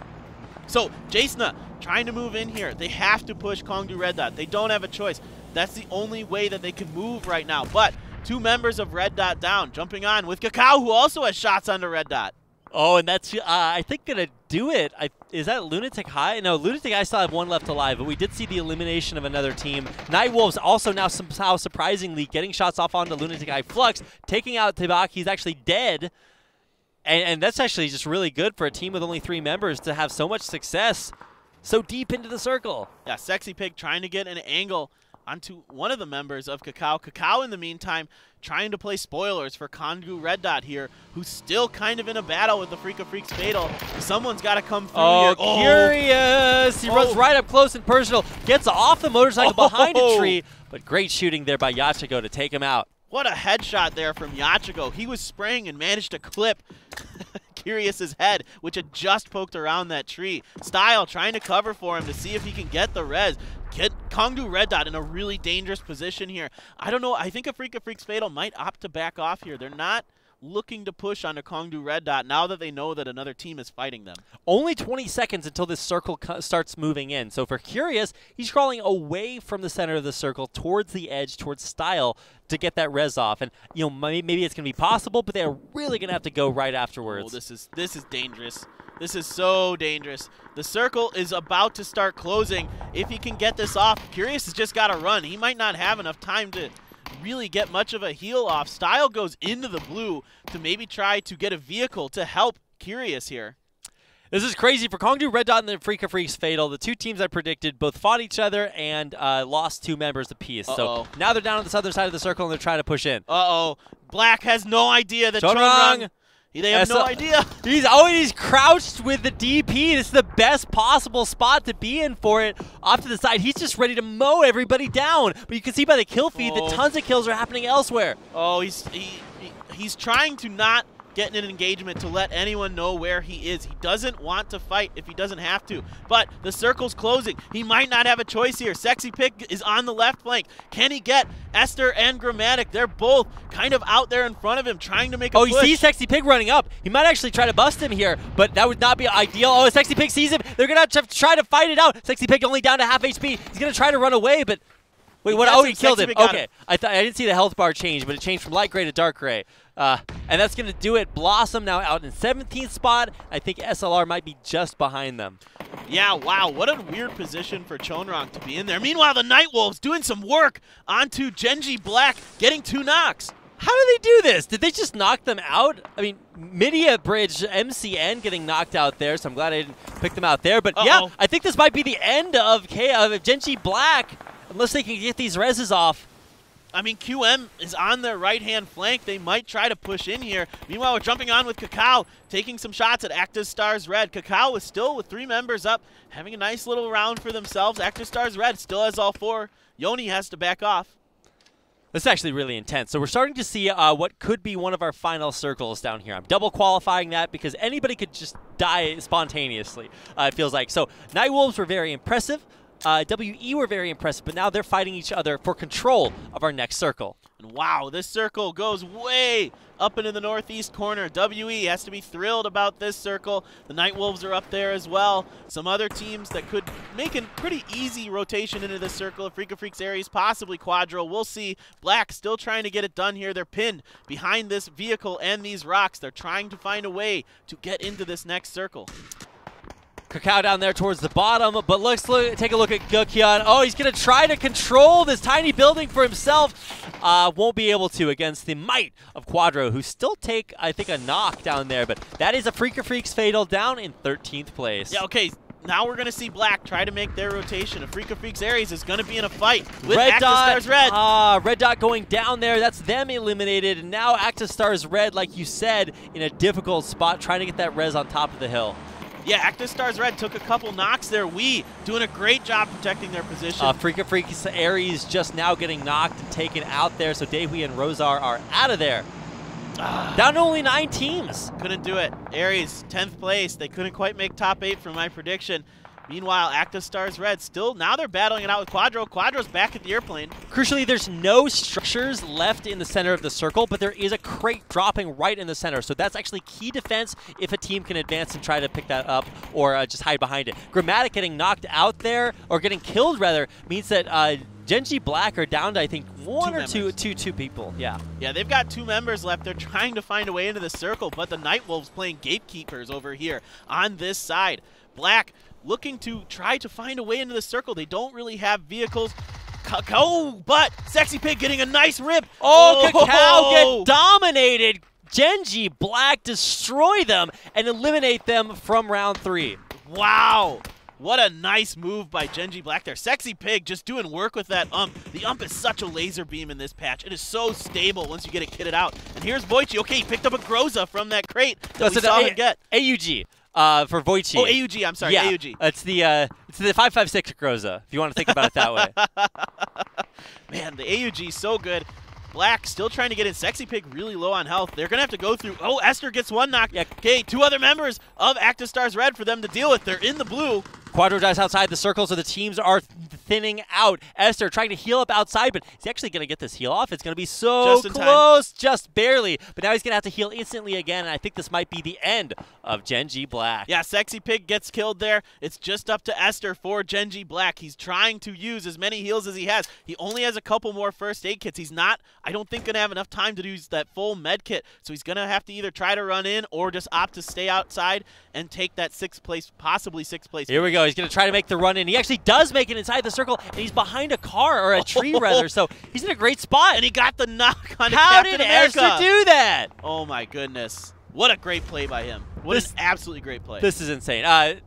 Genji Black are really having to step it up here, and they really do. This is their highest placement by far. Esther in the top 5 player, or top 11 players, top 5 teams. Yeah, he should be able to finish this kill onto Captain America, although Star-Lord no! with the grenade! Are you kidding me? He saves his teammate, takes out Genji Black in 5th place. Wow, what a fantastic grenade from Star-Lord there. In fact, we have 2 Star-Lords left because we has a Star-Lord as well. So there's a lot of man on this map right now. A whole lot of man. All right, so, but crucially enough, the Night Wolves, a 3-man team coming into this tournament, are one of our final 3 teams. How do they do it? Or final 4 teams there. Yeah, another top 5 finish for them, for sure. Media Bridge Red doing a nice job, even though it's just Jugang left. So, wowee. Oh, they get a knock on Sato. Wowee. Yeah, and here is Jugang trying to be a sneaky snake here. I can't even see him on my mini-map, but this is going to be one of our final fights here. Invincible, is he going to live up to his name? No. Ruzang trying to heal up on the top-hand side of the map. And oh, here comes Star-Lord. This is going to do it. Oh, Night Wolves, tragedy strikes as Ruzang and Zarazang are both knocked, and or both killed, rather, and so it is just going to be up to Jugang. Our final 3 teams left. WE against Active Stars Red with 1 member. Jugang left for MBG Red. Yeah, oh, Jugang's got to be careful. That circle's closing on him. He might, oh, wait, not yet. Okay, so he's just going to the edge of it. So it's Invincible, all 4 members of We left. I can't actually see Jugang on my mini-map, so I don't, that's a little bit weird for me. Yeah, I'm not exactly sure where he went on the mini-map, but he's still alive somewhere, even though it says there's 7. Oh, there has to be, because there's only 2 members of Red. Yeah, but where? Okay, I have no idea where this guy is. I'm not sure. By and large, it's going to be Team WE and Active Stars Red. Yeah, Active Stars Red just lost Captain America. WE looking to finish this game. They smell blood in the water. Where's Jugang? I don't know. Where is He's got a ghillie suit. Does it take your name off the mini-map if you're wearing a ghillie suit? I don't know. I am so confused by this guy right is now. not on our mini-map, by the way, guys, so you can't actually see him. And Wee's just pre-firing around any corner and any tree they see because they know that they're, you know, this 4 guy players is Sniper Elite. This guy is American Sniper. This is every sniper movie or game you've ever played. Jugang against the world. Can he do this? It's a 4v1. This is so difficult. Okay, they find where he is. They know the tree that he's at, and they have all 4 alive. So theoretically, this should be impossible for Jugang. So he's got a ghillie suit and a dream, and there he goes. His dream is a nightmare. The game finishes, and that is going to do it. Team WE, a team that you, I know, you fool. Paper thin. You had 1 job. I felt good about them going into today. I should have maintained that confidence. No, but I don't blame you, right? Because they have been placing lower than teams like AG and teams like, or the other Chinese teams here. But that was just a really spectacular showing there. They didn't lose a single member all game long. Yeah, what a great performance from WE. A ton of kills for them in that game, 16 kills. An incredible game, but the best part of that game is yet to come. What is that best part, you might say? Well, like to welcome you to our special Nene Chicken time. That's right, guys. Nene Chicken, the chicken sponsor of America, of America, Korea, and the rest of the world, sponsoring us and giving us some excellent chickens. So they felt bad for us. We're going to open this up, and it looks like, let's see, what have we got in here? I believe the box. Yeah, I guess the box that I have has a couple of different kinds in here. I believe this is creamy onion, and popling, I guess, is the kind right below us. So I've got this chicken, and what do you have over there, Paper I think I've Thin? got the soy chicken here. Okay. Okay, yeah, so soy garlic, and then snowing cheese chicken. Yeah, so it's like powdered cheese that they sprinkle on there. So we've got cheese chicken and garlic chicken. We're going to eat that while we head out to a quick commercial break, so don't go. Oh, we're going to eat it now. Okay, wow. Let's eat it now. I was That's fine with me. I wasn't sure if we were supposed to hurry up or what, but here we go. It's really good. The cheese is like really like it's like all right. like I am Parmesan. So excited. So the creamy chicken is supposed to be like creamy onion chicken. So here is the chicken that I'm about to place into my mouth. I can't reach all the way to the camera, but there it is in front of my face. Creamy chicken going inside my mouth. Oh my God. Moist and delicious. I can't even say enough things about this because I was taught to talk without my mouth full. The soy garlic is really, really good. It has a little bit of zip to it and a little bit of sweetness. It's got some sesame seeds on it. You know, I think people might be curious, like, what's the difference between Korean chicken and American chicken? They are very different. Yeah. There's a lot of different flavors, first of all. And we're not just talking about wings. This is like the whole chicken, right? Now, this is boneless, but, yeah, and it's not quite as, like, crunchy. It's a little thinner in the breading, so it's a little more flaky. And it's really, really good. We should also note that the chicken also comes with sauces. So yeah, looks like we have a mustard sauce and a hotter spicy sauce over here. Yeah, spicy red sauce. This is really good. It's a little sweet, but it's spicy. We also get a nice little side dish. These are very common in Korea. They're radishes. They're like a sweet radish, a sweet pickled radish. A little bit of a palate cleanser, I guess. Yeah, absolutely. I love them. I think they're fantastic. I'm going to try this popling chicken now. It's the second kind of chicken that I got in my box, and this is so good. Now, normally, you have chicken with beer in Korea. That's kind of the tradition. They call it chimek. Mekju meaning beer in Korean. And chicken being the chi part of I'll this. let you guys figure that one out. But yeah, so very, very popular. Unfortunately, we can only have chicken. Yeah. But it is great chicken. The popling chicken is more of like a spicy red flavor. If you've ever had like the Korean spice like gochujang, that is where that flavor kind of comes from. All right, snowing chicken. Going in. Well, that's really good. Yeah, it's boneless. The cheese is a little sweet, but it's very fine. It's like a powder, so it just coats it really nicely. You might be asking yourself, why is that guy's face so contorted? It's all the deliciousness going on in this general area. A big thanks to Nene Chicken for sponsoring us and helping us out here with some extra chicken. I'll give you guys one final look at what the chicken looks like in our boxes. You can kind of see down below, that is our spicy red chicken. And then up here, covered by onions, is our creamy onion chicken. You can see it right up there.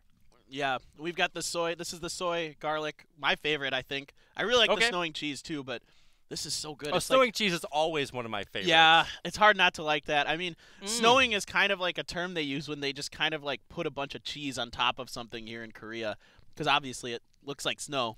So put it in your mouth. I hate saying you're like, so good. I'm going to try a little bit more creamy and chicken, and eventually we're not going to let you guys eavesdrop us too much, because eventually when we go out to break, all of this chicken will be going inside our bodies. So of course we encourage you to pick up some Nene Chicken, not only because it's delicious, but also because it helps support PUBG esports, and that's always a good thing in my book. Yeah, and of course we get chicken dinners. So we got to have chicken, right? That's right. So get yourselves a Nene chicken dinner of your own, and we'll be back really soon with more chicken dinners on the way, so you don't want to miss it.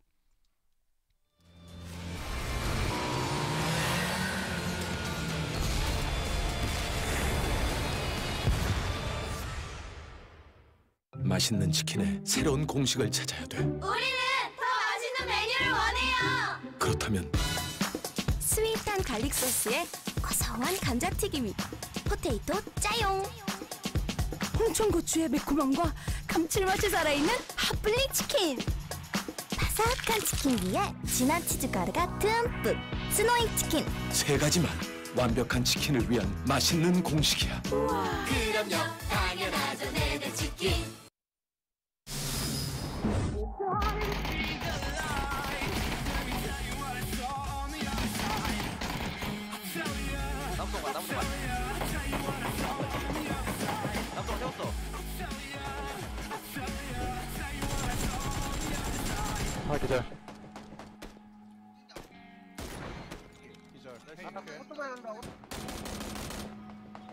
루리 내렸어.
So you better start running.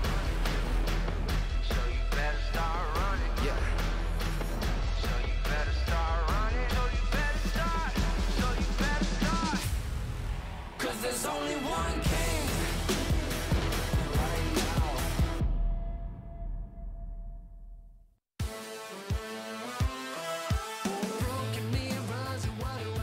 Welcome back, ladies and gentlemen. I gotta swallow a little bit of chicken there, but the chicken was delicious, so a big thanks to Nene Chicken that you can see on your screen there. But we've got one more chicken dinner coming up tonight. I don't think it will be as delicious as the chicken we just had, but it will still be good for one of our teams. And keep in mind, only 4 teams qualify from today, and the rest of the teams will have to go down to our second round of Wild Card, where only 2 teams advance. Right, this is a huge match. I can't wait to see the current standings, where the point spread is, kind of figure out what we're going to be seeing. Well, good thing you won't have to wait, Paper Thin. Here is our final, or our top 3 teams after 3 rounds. Active Stars Red in first place with 12-35, and QM surprisingly in second with the Africa Freaks Aries there in third. And WE, after 2 rounds of lackluster play, come out with a chicken dinner to catapult themselves, or trebuchet themselves, into round 4. Of course, the superior siege weapon, allowing them extra points. So WE was the team that we talked about that was in the bottom half of things. In fact, I believe they were around 12th or 13th before this round. They catapult themselves up to 14th or 4th, putting 2 Chinese teams in our top 4 spots right now. But there still isn't much separation between these top teams. It is still anybody's game. Just about anybody's, unless you're at the very, very bottom. I was going to say, AG, maybe not your game, but a lot of teams still can qualify with a chicken dinner and lots of kills. Kills are more valuable. You have a high kill game with a chicken dinner. You can make it just about anywhere you want. There's a look at the Africa Freaks. One team in, the other, I think, is Fatal, just barely below Team WE in 5th place. So they are just right on the cusp. And Night Wolves, can we talk about Night Wolves, Paper Thin? A 3-man team in 6th place. If they don't get out today, they're almost a shoo-in to make it out on Wildcard Day 2. Yeah, you would think so with the way they've been playing here in the APL. They're just consistently getting top 5s. It's so difficult for them to get chicken dinners. And I absolutely feel for them in a lot of ways, because, you know, when you queue up for squads and you only have 3 people, you know you're at a disadvantage. You can still do it. And Night Wolf has gotten chicken dinners before in the PKL, league. So, but can they do it here? All they need is one more. I think if they get one more top 5 finish, they're going to put themselves in an extremely good position to be one of those top 4 teams. Can you believe that? A team with only 3 people could be one of our finalists. Now, a lot of times you're fighting against your average, but here teams are fighting against the teams above them and then the total points that they pick up in this next round. So Nightwolves do have a little bit of a distance to make up, and they have strong teams ahead of them, but it's about consistency. If you win 3 games and then you lose right here and you're in like 4th or 3rd place, absolutely you can get leapfrogged and kicked out. So you might feel good now, but it's a little bit too early to get complacent. Yeah, exactly correct. Well, prediction time. We did get chicken, and I think it was because they felt bad for us. I predict that Nene Chicken's delicious. How's that? All right. Instant victory. I'm going to say I want to see a big performance by Sandbox Recon. So I'm going to go Sandbox Recon and... Oh, I would have predicted a Kongdu team, but they've just really struggled. So I'm going to do Sandbox Recon and Lunatic Hive. Okay. I'm going to go with Ares again. Freakin' Freaks Ares. I feel like they need to have a strong finish here to ensure a place in the finals. They're a good team. They're a consistent team. They're 4th overall in the PKL standings right now. So they're a pretty strong team. Ooh. Who do I want for my last one? I'm going to go with WE. Really? Okay. Do it. Well, after 2 rounds not placing in the top 5, they have 1 round where they do, and that's good enough for you. So let's go ahead and get into our last game. It's 3rd person here on Erangel.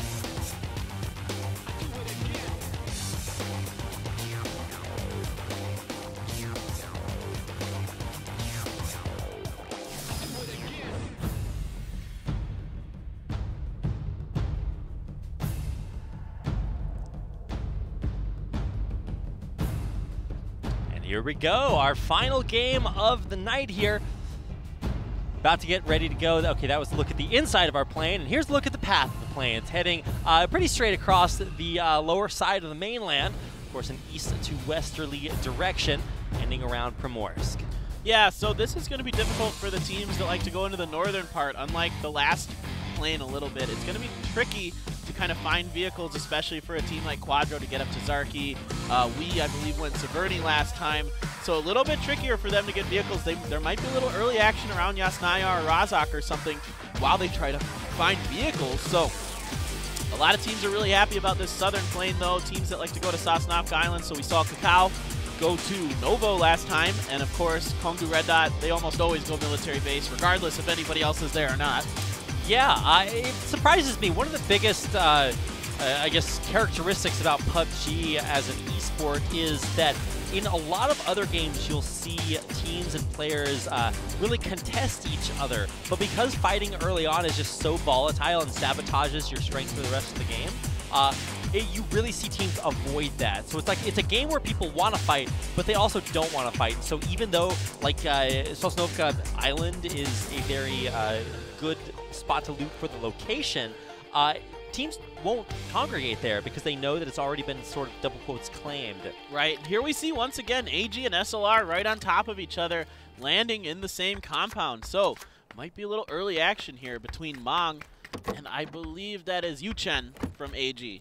Yeah, we didn't see this go very well for either one of our teams, and for both teams, they know. Oh, wow, walk-up military vest. That makes you feel good. Wow. Your first 2 items are a military vest and a can of soda, or pop if you're from the North Midwest. Yeah, and I believe he had a pump shotgun there as well. All right. Well, feels good to be him right now. Already a casualty as Take runs over a member of WE, I believe. Saw that pop up on the upper side of our screen.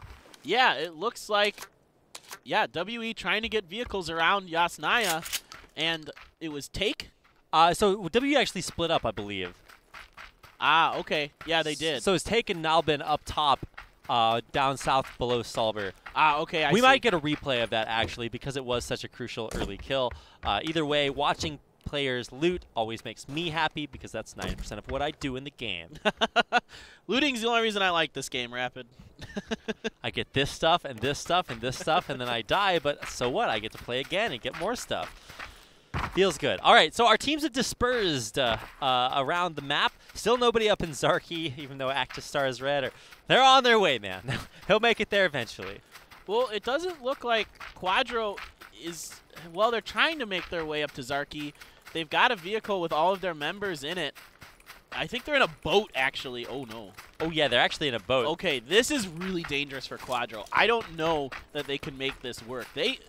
If I'm them, I don't know if I can make this rotation, especially because of the circle. They're taking a boat to Zarki, the farthest town away from this circle. They don't have enough gas. They don't have enough gas. They just don't. See, okay, they're gonna have to get out. Okay, what they really should do here is go to the ruins or like the sunken city or something, because they're gonna be really, you know, they've already got a few guns. I mean, maybe push up to shooting range in Severny. There's nobody up there, and even that would be closer. The problem is they're just not near anything except for maybe North George. Yeah, and they were hoping probably to find a vehicle at this intersection, but it doesn't look like one spawn there that we can see. So, Quadro in a bit of a disadvantage here at the beginning because they could not get the rotation to their desired loot location, and on top of that, they're not finding vehicles when they need them. Well, you picked a good game, good game to not predict them, paper thin. So nice. What do you want to call that? Flip flopping. Flip flopping, yeah. It's about that time of year to head to the beach, bring in your flip flops along the way early. Nah, just call me John Kerry, man. Okay, all right. The politician of PUBG. The political reference there. Good times. They were the best of times. They were the worst of times. 2004. Ooh. A little bit of both. But let's keep it esports focused here as we get a chance to look at WE, our team that dominated round 3. Now they've got a third-person perspective to work with. They're looting around Mansion that you can see right there. That's in the upper side of the circle, so they're totally fine. Won't have to rotate or do anything for at least the foreseeable few minutes. And they're just overall looking super good. Yeah, QM trying to get some shots onto AfreecaTV's Fatal, but it doesn't look like he's got too much to work with. Ooh, I take that back. Are you kidding me? He's landing these shots at long range with a 2x on an AK.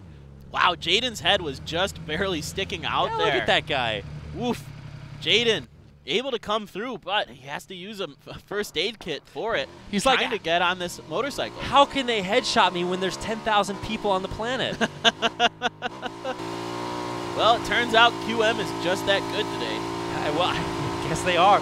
Maybe that makes a little bit of an impression, not just on his helmet, but on him in relation to QM saying, well, don't fight here. SLR actually getting knocked, or Gak getting knocked there by Andy. Andy's going to go over, finish the job here with that Tommy gun. He's Jongha trying to get shots to get revenge inside this house. A crazy firefight to start the game. These jump shots, Jongha cashing in.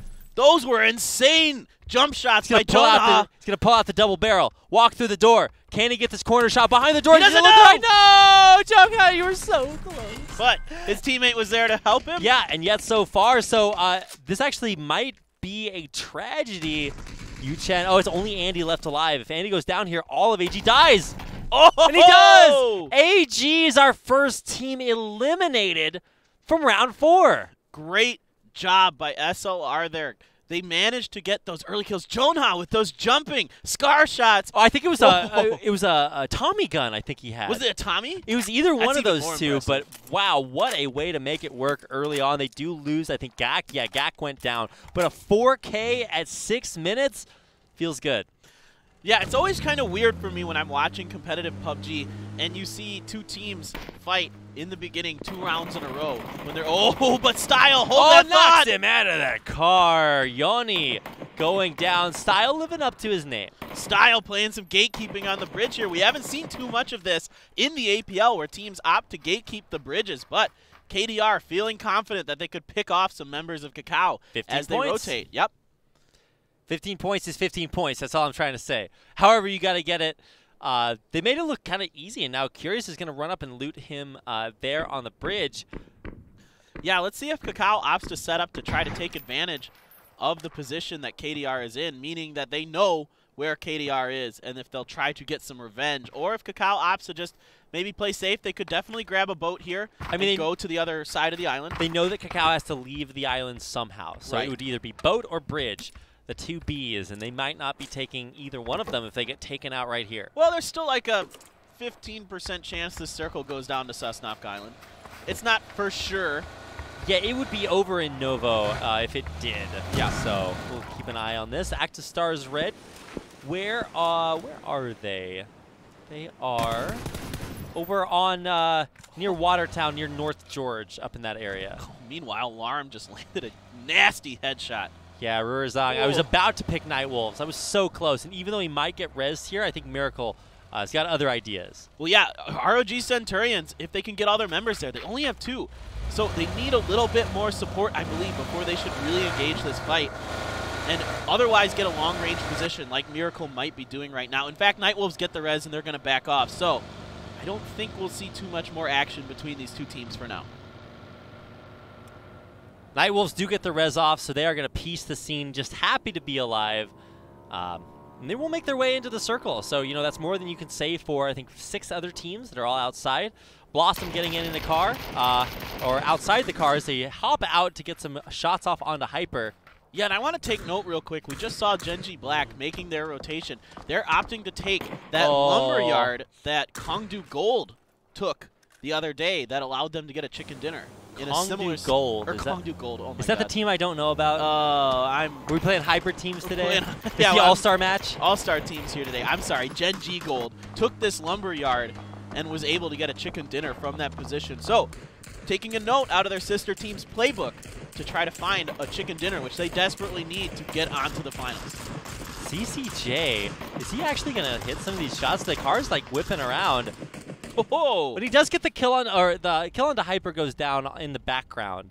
So Kongdu Gillisu not unscathed, but Phenom has to jump out because his car did explode. Yeah, that hill that Blossom was on. Ooh, Carriot though, getting a knock on a Clocky. This is Red Dot. They were gatekeepers, but then they crossed the bridge, and now they're actually being kind of gatekept by Media Bridge MCN. Yeah, Media Bridge here decided to pull up next to the bridge. They've got a little compound there. Kongdu Red Dot. Oh, can he land those headshots? Whoa! 6 shots there onto Carriot. He is going to have to drop down and heal a little bit. I think Merrill taking out Seiwu behind all of this, so MBG is just not in a great spot. Yeah, Kongdu Red Dot doing a good job returning fire, even though Media Bridge MCN has the positional and defender's advantage here. And remember, this is third person, so those buildings make it easy to kind of tell what the other team is doing. However, Kongdu Red Dot was able to set up behind a hill, a little bit of a ridge there, so they could also look over that to get information on what MCN was doing. Kind of quiet here on the Western Front. Only Blossom is over there. We're taking a look at the Africa Freaks Fatal, who are on the eastern side of the circle near Milta Power. They are all by themselves. The Nightwolves are near, but don't really pose a threat because they don't want to push down that way. Let's see what WE have. They already lost Xiao LV, so he is. It's not going to be an unscathed finish for WE this game. I picked them. Caster's Curse. Well, it's the Caster's Curse for one of them. Ooh, this circle, though, will be right around Milta Power. Yeah, it's a Milta Power finish here. There's a crate there. There's Africa Freaks Aries that have already shacked up all around there. Big shots from the Mini to take out Cacao as they still try to struggle to get into the circle. And I think they are on the verge of being our second team eliminated. Okay, Africa Freaks Aries has to be really careful here. There are a lot of teams rotating in, and they're split up right now. They're trying to play gatekeepers against Force and Black and Nightwolves, who are all coming in. This is really dangerous for Aries, actually. Now, they might get a kill or two here, but they're split up into a 2-2 situation, so it's going to be much more difficult to protect these compounds. Yeah, this is looking a little bit like the end of a Mad Max movie or something. Everybody's just on motorcycles and cars and everything they can find. Even boats coming in now as Sandbox rotate through the river between the island and the mainland. So I guess that's an estuary. I don't know what you call that. But they're there, coming in the water. And being in the water is actually a great place to be here because it takes up so much of this circle. Yeah, and in this case, there's not going to be a lot of teams on the coast on this part to kind of shoot you in that boat as you're trying to make your rotation in. So, Sandbox Recon should be relatively safe here. One thing I'm curious to see what happened about is Cacao. Okay, Cacao made it to Milta. They managed to somehow get through that choke point on the bridge. I thought they were guaranteed to get taken out by MBG MCN, but yeah, or Kongdu Red Dot. Yeah, they survived. So Sandbox are making a choice to come into the mainland. Kongdu Red Dot are right there. You can see them running up on the north side of your screen. So that could actually be a really good spot as they try to take this southern compound. Yeah, Aries, meanwhile, they're split up into 2-2. There's quite a few teams in between them, so it's going to be interesting to see if they can manage to get that band back together later on. But this is Actus Stars Red. Fighting off against RG Centurions. Blossom's coming in behind them, though. They're taking shots along the way, so this could be a tragedy for Blossom. Meanwhile, Lunatic High taking some shots at Gilisuk as they go by. Conan couldn't quite connect with too many of those, but oh no, Youngkun is in a lot of trouble here. He's got to go. He's got to go. He's hit by a light breeze. He is going to go down there. Any more shots on that motorcycle and it will explode.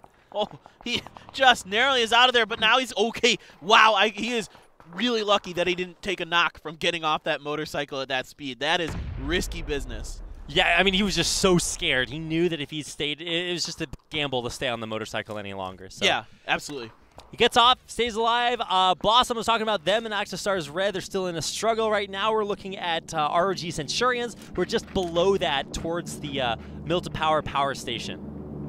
Yeah, there's quite a few teams that are kind of trying still to get into this circle. Quadro, Media Bridge, Red, we still trying to get into this circle. So there is some real estate available here, but a lot of teams have already made their way in, and we are going to be getting our next circle very soon.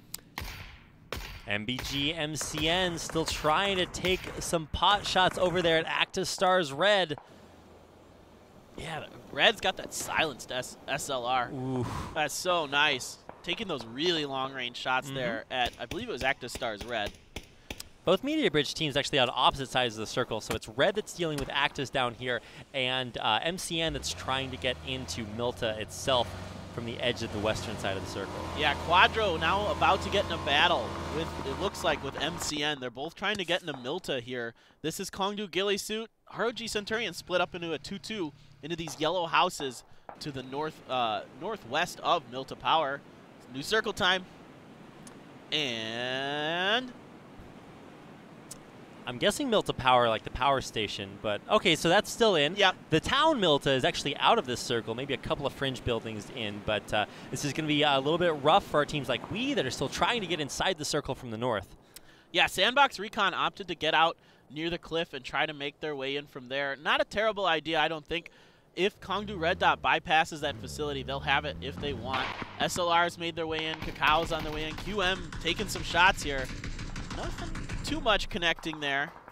But QM looks like they're in the circle, so they're okay for now. And they still have all four alive. They have a compound with no other compounds around it, so they have a lot of real estate to work with. Can't quite fire through those bars, as is the struggle of being in this main warehouse east of Milta Power. But let's take a look at Kongdu Gilisuk as Voichi gets taken out by a mini shot to the head. Wow. This is really interesting. We have three teams trying to take this refinery here, with Nightwolves being the initial defenders on the inside. Oh, Daehui. Yeah, he sees Lunatic High, Flux trying to break into the building. It's Ares versus Flux trying to fight for the same house. Hana trying to crouch around that staircase. Okay, so there's two members of AfreecaTV Ares. Here comes Flux. They try to get up the hill. Gukyeon gets knocked. Oh, that SLR does so much damage, and Hana's got backup now from Mira. Hana gets knocked, but Mira's got his back with that DP. Clogging the stairwell. Is Daehui going to be able to come up here and finish the job? Gets one kill. Can he get a second one? Daehui, he's doing really well. Great job protecting this. I don't know if he's going to have enough time to get that res. Try to go for the res. Okay, no, you guys can't. are coming up. Daehui goes down, and I think that's going to do it for the Freaks here. Lunatic High, I think they've done it. Yeah, there's still two members of AfreecaTV Ares. Remember, they were split into two, and this is what I was talking about, why that was so dangerous, because another team can just come in and bust you, having those numbers advantage. Even in third person, if it's a 4-on-2, it's really tough to defend that. Now, I think, so Sandbox actually took two boats in, and then Media Bridge MCN actually went, and I think they took either those two boats or two other boats all the way into this bottom side of the circle. So even though they don't have a compound, they've got a huge cliff against the water, and this is a great spot for them to be in. But let's take a look at Nightwolves as they face off against ROG Centurions there on the top side. There's just a lot of action going in. Nalbin just speeding through everyone. Yeah, absolutely. Really interesting rotation from MCN there. I'm really impressed with that. That's a really interesting decision that it was completely risk-free. They took no damage in doing it, and they might even surprise a team or two along the way that they're coming from that beach, because that beach is just flat wide open more than anything. No man's even land, yeah, essentially. Yeah, more than anything even on Miramar. So that's like, you don't expect teams to come from there. So maybe they can make it work, that they play that kind of surprise attack advantage. Yeah, if you picked up the Desert Camo level 2 helmet, you just have a little bit of a better shot at keeping your head on. That's the optimal micro. You got to get the right color level 2 helmet. Absolutely. You seen that Drake meme? It shows the one light-colored helmet. Oh, He's yeah. doing No. And then it shows the darker one, and he's like, yeah. There you go. That's exactly. I'm glad you have a relevant meme prepared for this. SLR trying to run in there. Jonga and Squad getting completely dominated by Kongdu Red Dot. No. But Freaka's Fatal are capitalizing on it. They're the vultures here, taking Curious down, and Red Dot, they get punished for trying to take out SLR. Yeah, SLR making a bit of a risky rotation there, but they didn't really have a lot of choice. So they're trying to set up, but there's a ton of teams behind them, and there's not a lot of cover from that southern flank. But they have a vehicle. It's really smoky and doesn't have a lot of wheels. Now, MBGMCN is trying to push in from the beach right now. That's what you see behind the camera. What we're watching right now is QM trying to push in on the AfreecaTV's Fatal in that compound that is very, very close to the southern side of the circle. Yeah, Kongdu Red Dot in a fight with Recon. Recon getting some nice hits on the clock. What a grenade! Whoa! Sandbox Recon dominate Kongdu Red Dot. At the same time, they're taking shots from SLR. This is a crazy kind of triangle fight that we have going on here. Couldn't think of exactly what to call that, but at the same time, there's just deaths everywhere. I think SLR somehow surprisingly have made it into this crater right in the center of the circle, but they don't have a lot of cover to work with. Yeah, that's a really difficult position for them to manage. Oh, Rosar's running right by him. Oh. Star-Lord and the rest of WE also rotating in at the exact same time from that southern side of the circle. Okay, WE, okay, they got him. They might try to take out these last two members of AfreecaTV's Aries. Jan running in. Does he know Noongil's there? No, he does not. No! Jan going down there. Noongil gets the drop on him. Quadro also just making a big move. All 4 members in cars trying to come in here as well. It's just crazy. This is crazy. AfreecaTV's Aries opted to split again. Rosar went up to the refinery. Meanwhile, Noongil all alone. He's the last member of AfreecaTV's Aries. Nightwolves have 2 members alive inside of this compound. The circle could finish inside of or near this compound. We've never seen anything like that. No, in we APL. definitely haven't. I've not seen Milton Power finish in just a long time. So for Nightwolves, this is actually not too bad. They have the best spot in the center of the circle. And because of all those bars, it's actually almost impossible to hit them through there.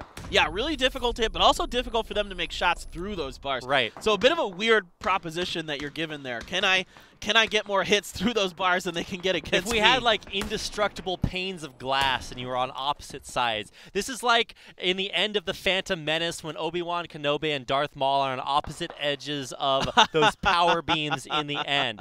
You just kind of have to chill out. You can see your opponents, but you can't necessarily hit them. Yeah, absolutely. That's a great analogy. We're going to get our next circle here.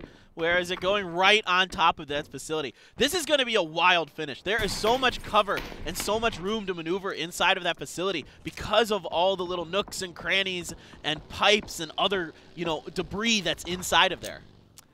This is a crazy place to have a final circle. I don't even know. It's only good for Kongdu, Ghillie Suit, Nightwolves, ROG Centurion who have that middle compound. Everyone else has the risk of being pushed out by one of our future circles. No, this is going to be nuts. It's going to be a lot of teams trying to get into that facility, and a lot of them dying trying to get into that facility. But the teams that get into that facility, this could go very long. We could see the end circle with the star in the middle. We haven't seen that yet today. Now here's QM. It looks like they are on the southwestern edge of the circle. They do not have a compound, but they have a great drop on Lunatic High. Asran and company trying to make it through. Dio gets killed out of his vehicle, and so this is just not going to go very well for Lunatic High. They're trying to push through Black, trying to push through QM, they're trying to push through the AfreecaTV's Fatal, and it doesn't work out. Yeah, the circle's starting to close, so QM's going to have to make their move, as well as some other teams. Sandbox Recon near that side. AfreecaTV's Fatal has to try to get into the circle. QM making a very big... Star-Lord! Oh, no. I think he might have just he did get taken down, so with the circle closing in, he's probably dead. Wow, QM setting up along this ridge. They might get the finish onto Star-Lord, but Jiyoung has knocked himself in the meantime, and in fact, Yiz does pick up the kill on a Star-Lord. AfreecaTV's Fatal trying to make their way into the circle as well. They've still got a little bit of time. They're on the short side of the circle, so they can maybe make it in here, but there's a lot of teams on this area. Yiz got dropped or prone at exactly the right spot. His teammate is down. I forget who exactly that was. Jiang is down right now. So WE starting to really take a rough trade right now. But look at the AfreecaFreeks Fatal. They're trying to push up on the QM. QM have a couple down. And look at the nade! And HE for another team elimination. QM are out of there. Wow. Disaster for QM. Will they still be in that top 4 position after going out in 17th place here? We will find out afterwards. I don't want to predict it. Sandbox Recon taking some shots at a Fatal right now. Don't jinx them, Paper Thin. We still have to wait and see, but 17th place is not where they wanted to finish. And so now currently that puts them in, I believe, second coming into this game. We'll see where they come out. And that's such a nice thing for Fatal to do because that's one of the teams that's just ahead of them. Fatal in 5th going into this game. So can they make it work? Noongil stuck outside of the circle, healing up, trying to find a way to get in. He's got quite a few first aid kits, so he can hang out here for a little while. We're still not into really, really short circle territory, although we're about to get there as our new circle will show itself just in a second. Oh, another team eliminated. MBG MCN taken out there with Cariad getting eliminated. Cacao playing a nice little game here today. There's, picking up a few kills here and there. I've seen them. They're still alive. They've got to also push through MBG's sister team, Red, right ahead of them inside this warehouse compound, the refinery. Yeah, if they have some smokes, they should be able to smoke their way up to that wall and try to find a way to push through that refinery there. But the next circle does still have part of the refinery in it. Noongil getting dangerously low on stuff. He's got 2 members of Sandbox Recon right in front of him. Oh no, if he has a grenade, I don't know if he has enough time to do it though. He has got to heal up. I don't know what he can do here. If he has a grenade. Oh no, he's just going to try to mow him down. Oh my god. AfreecaFreeks Airy, the smorgasbord. And he even gets into the circle. Noongil, come on. Way.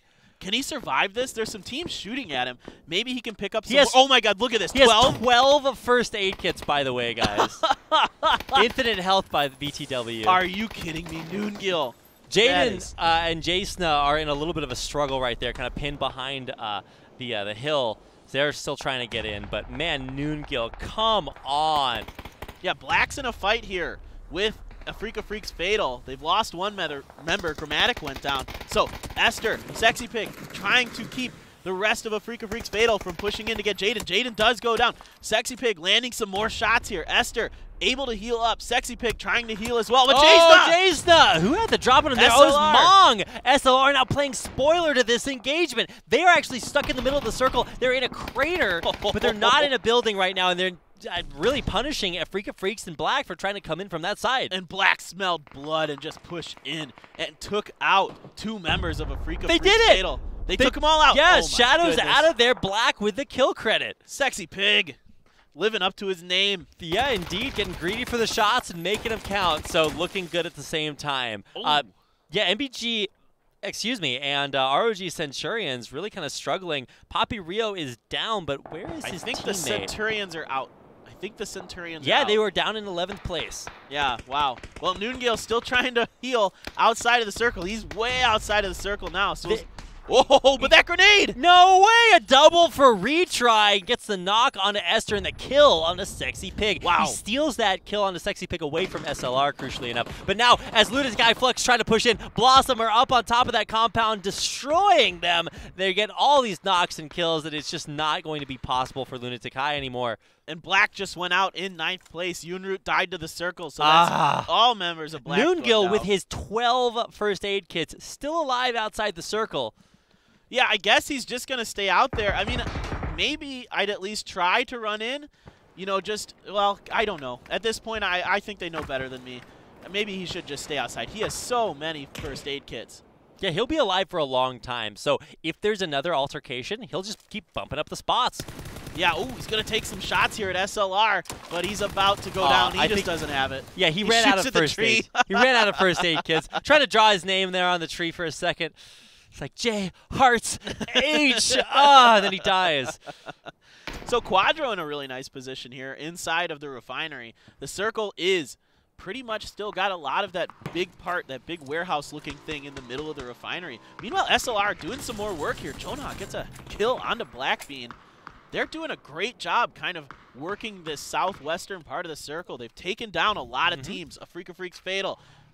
They've done damage to Genji Black. So really impressive performance from them. Yeah, 16 players left. And it's still exactly what I said before. Nightwolves and Quadro in the best position in the world. This is such a funky circle. I kind of want this circle to head easterly. Not Easter. Easter's a day. In an easterly direction, because then it'll be inside of this facility and it'll be a wild finish. In reality, SLR might have the best pot in this circle, or retry, because they're flexible. They're outside this compound, so if the circle goes not in a building, then they will actually be in a great spot. Retry, he would have died if he was any closer to that motorcycle, but he stays alive, and he's able to keep inching his way in. Yeah, SLR has nobody behind them, and we're about to see where the new circle is. Look at that! What did I say? What? So good. So now SLR and Lunatic Eye are in great spots because they're flexible. They're outside this compound, and they won't have to leave like Blossom, Nightwolves, and Quadro. And keep in mind, those of you at home, SLR is our open bracket team. They had to play through the open qualifiers. They're the only team to get through to make it here to the APL Season 2 as an open bracket team. So, Mong trying to get some shots on a retry. Can he make this work? Retry's laying down. Yeah, there's not a great angle. Like a pixel is available, and he's hitting it. He's just got like a pixel to the right of that motorcycle, just a little bit more to the top left right there. He's actually using the motorcycle to great effect. He's going to try to trade shots right back at him. Yeah, retry, wow. I think he ran out of 5.56. This is a new technique I've never seen with the motorcycle. I didn't realize the motorcycle had enough cover to allow you to do that. I just blow the motorcycle up. It is blown up. Oh, it is blown up. Yeah. Then so yeah, it's already exploded. But now Quadro have a difficult job of getting out of this compound. Looks like they do have a good angle too. Oh, they might actually run into Blossom. Blossom are gatekeeping the compound, and they destroy Quadro. 5 teams left. Make it about, it's about to be 4 if Quadro go down here. Oh, wow. It is so hard for the teams to get out of that part of the facility. Oh, look at SLR. They're going to gatekeep Blossom from trying to get outside this wall. Yeah, okay, Nightwolves are on top of that building. Nasato's the last member alive for Nightwolves. He's stuck inside that building, though. It's going to be another top 4 finish for Nightwolves. I should have picked these guys every round. 3 players, and they're killing it. Unbelievable. Mon gets knoknocked by 424. And we're down to our final 3 teams. Blossom, SLR, and that's going to do it. SLR win! Wow! They were the most flexible team outside the wall. They didn't have the compound, but they made several crazy rotations, and our open bracket team get the chicken dinner in round 4. I have no idea what our final standings are going to be. This round changed everything. This round screwed everything else. Everything. Okay, one thing for sure, Nightwolves almost guaranteed to get in. I think so. So they were in 5th place, I want to say, or 5th or 6th? 6th. Okay, but they had top 5 finishes all day long. So I really want to see Nightwolves advance. Blossom, they guaranteed will not get in with this victory. I don't think they were way down there in the standings. I don't want to make too many definitive statements, but coming into this, I think Nightwolves looks confident. They're doing the math right now. They're probably watching the VOD, going back in time and seeing where the point standings were. Nightwolves, they only had 1 kill that round, but they get 3rd place. SLR with a dominating 11 kills, getting that chicken dinner. Really nice to see that performance from them. I have no idea. This is all completely up in the air. QM went out so early. Actus Stars Red didn't make top 10. Aries didn't make top 10. Blossom, oh, yes, they did. They made so Blossom were in last place coming into this game, and they finished 2nd. So even that, I don't think is enough to catapult them up. No. So Blossom, even though they got 2nd, probably not going to make it. SLR were were 4th from last, so even though they got 1st, also probably not going to make it. So a lot of math left to be done, guys. We'll try to get the results tallied as quickly as we can. Either way, this is our backwards game. The standings completely upside down here in Game 4. Yeah, absolutely. A lot of teams that needed to try to make a push to give them a shot to get into those top 4 spots coming through and having a strong performance today. The teams I'm really curious to watch, AfreecaTV's Aries, they got 8th place in that game. Is that enough to hold on to one of those top 4 spots? Well, one of the things, Team WE, they were in 4th, and they did not finish top 15. So they're very much at risk of losing that spot to AfreecaTV's Fatal, who I think finished in 12th place ahead of them. Wow. I don't know. There's so much going on in those standings right now. Lunatic High was somewhere in the top. No, they weren't even in the top 10. Were they? I don't know. No, they were not. I think I picked So they them were that 6. round. I think that probably means they can't do it.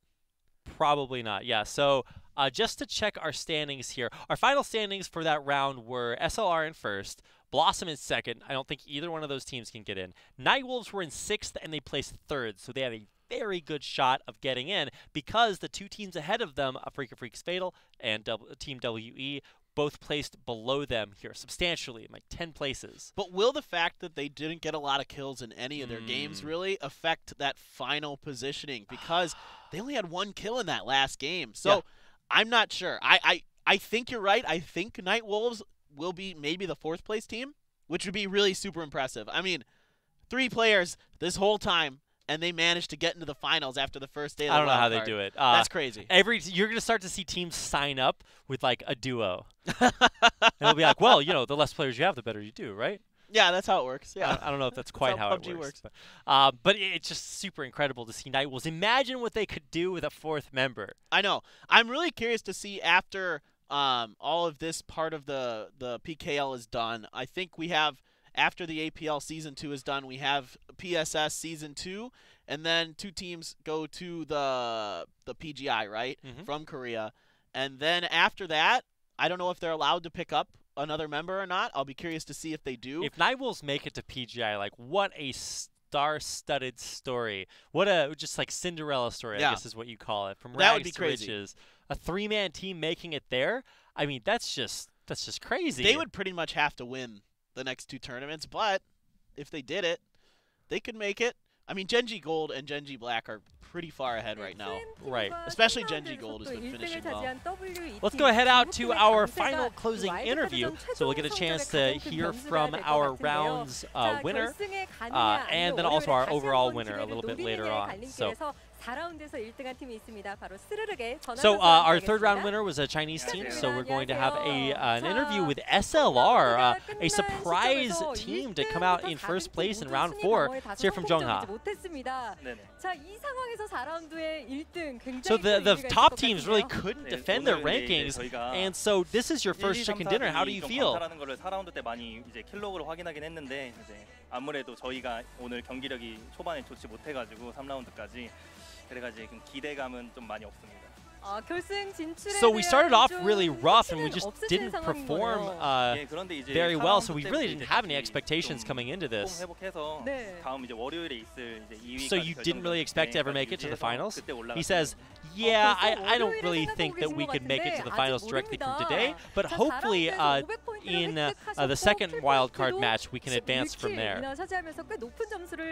So you guys even had like lots and lots of kills and lots of points. What kind of conversations were you having with your teammates on your way to the studio today? 저희가 이제 데이 3 때 마지막 데이 때 잘했기 때문에 종합 2등을 했기 때문에 오늘도 says, well, our last matches we actually performed pretty well, so we just tried to do as well as we could, as well as we did last time. So all the teams were really desperate to make it to the finals from today, so it was very, very important. But you guys weren't really anxious about it. But because all the teams were playing very defensive, you guys actually chose to be very, very aggressive instead. He said, well, since Chinese teams really don't play aggressively, they really like aggressive play. So we were surprising that we encountered aggressive play from them early, but we won and killed a lot of Chinese teams on the way, which gave us a big advantage at first that we were able to use later on. So because of that experience, I don't think Chinese teams will land on top of us ever again because we beat them so much. So do you have anything to say to your teammates? Well, I didn't perform very well, but everybody else on my team performed very, very well. So I just want to send a lot of gratitude to my teammates. So now we are going to wait for the final standings, but it's good to get a chance to hear from SLR. I didn't actually know if we were going to hear from them because you know, they have struggled. They're an open bracket team, but they really came out big in one of their final matches. Yeah, it's really cool to see them do well. Of course, Gok, one of their members, who was from Shaco last season, who came out in that big splash on day one of season 1 of the APL. They've got some other members from that used to be on, I believe, OPGG Rangers and some other teams. So they're kind of a conglomerate of some players with experience, and we saw them able to put it together today in Game 4. Maybe give them, it'd be hard for them to make the top 4, but, you know, that's got to give them confidence going into Monday, where only 2 teams can make it out. But we only have 16 teams playing, so there's a little more breathing room on the map. Right, so maybe they're not going to get landed on top of every single time. Yeah. That's what they were saying. They shared a drop spot with a Chinese team in those last 2 rounds, and they came out on top. So here we go, our final standings after 4 rounds of play. Number 1 is AfreecaFreaks Aries. Number 2 is ActorStars Red, and QM coming in 3rd place. But we only show top 3. What's the 4th team? I know. Where's the 4th team? Nice to see QM get through. That's awesome. One of our Chinese teams coming through, making it to the finals here. AfreecaFreaks Aries, one of the teams we talked about early on in the broadcast, and ActorStars Red, a team you were really high on coming into today, Rapid. Doing a nice job. So, making us casters look good today. We had a good job. QM, though, the surprise so far. Oh, definitely. Their total points is 1,300. They picked up 1,000 points in 2 rounds. So out of their next 2 rounds, they only managed to pick up 300, but that's all they needed. That's all they needed. Wow. Crazy, crazy day from QM. Those first 2 rounds were so huge. So here it is. Nightwolf! Whoa, Nightwolves. They get barely into 4th place. They're 20 points ahead of Media Bridge Red. Wow. 20 points. Nightwolf going to our finals. And look at that. They only got 10 kills all day today. If Media Bridge Red gets another place higher or 2 more kills, they leapfrog Nightwolf here. 20 points. Oh my gosh. That's insane. And you can even see, I thought it was going to be like tears from Media Bridge, but you can see that even they are just so surprised at how close it really did come down to the wire there in the end. Yeah, what a great day from Nightwolf. What, 3 top 5s, I believe, today? Insane. 3-man team getting 3 top 5s in one day. Well, it just goes to show you it's not about how many kills you get. We have higher kill value, higher kill point totals, and they don't have very many kills. It's not about getting chicken dinners. They never got a chicken dinner. Right. But they were consistent every single game. They're placing top 5, and I haven't seen that before. They're 3-man team. Yeah, it just goes to show you that there's so many different ways to play competitive Battleground. You can be a team that's aggressive and goes for a lot of kills and has success that way. We've seen that work for Entis Force. Or you can be a sneaky team that doesn't want to fight people and you just eke out these top 5 finishes like we've seen with Nightwolves. Maybe you're a team that likes to come into the circle late like Kakao and Quadro. Quadro's had a lot more success with that strategy. So there are so many different ways to play this game, and finding a style that works for you and perfecting that is what will make you a really good competitive PUBG team. Nightwolf finding their positioning to not put themselves at risk. They're doing such a good job of it. Wow, I can't say enough good things about Nightwolves. Like, what a story it's been for them. For QG, obviously it's a big surprise for them. And, of course, for our first place team, AfreecaFreaks Aries, we are about to get an interview with them. So let's go ahead and head over and see how they feel. So it looks like we are going to get a chance to hear from, I think, Noongil? Yeah. So did you guys expect that you were going to win today? He says, no, I didn't really expect that, but all of us were really playing really well. I've got a really good team. He says, so who would you pick as the MVP? He said, I think, Gukyeon. Yeah, he said he's very young, he did a lot of shot calling, and he even hit his shots really, really well.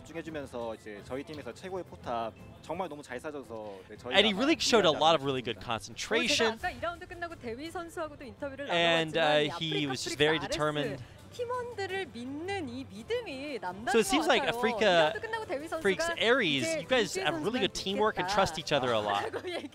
And before, when we had an interview with one of your teammates, 상대방은 8위까지 해주셨거든요. You also 네. they also said that 구상을 you guys 10개나 trust each other a lot. 보내셨어요. 네, 요즘 따라서 저한테 구상을 다들 너무 많이 주는데 네. 이거 He says 아마 구상 recently, 통계치 내면 제가 가장 많이 먹은 선수 a 1위지 lot of our 않을까. teammates 아, 그 통계치도 굉장히 재밌는데 한번 dropped a lot of 알아보고 싶네요. teams and or dropped a lot of weapons and things for him to pick up. 방어에만 신경을 쓴 게 아니라 네. 가면서 So I think if you calculate that into things, I might be number one. 아까부터 거기 있는 거 미치 So you got the way that you guys breached and killed all of Sandbox Recon. That was amazing. He said, yeah, when I looked at the circle, I thought to myself, I could just go around behind them and get the drop on them, and so I did.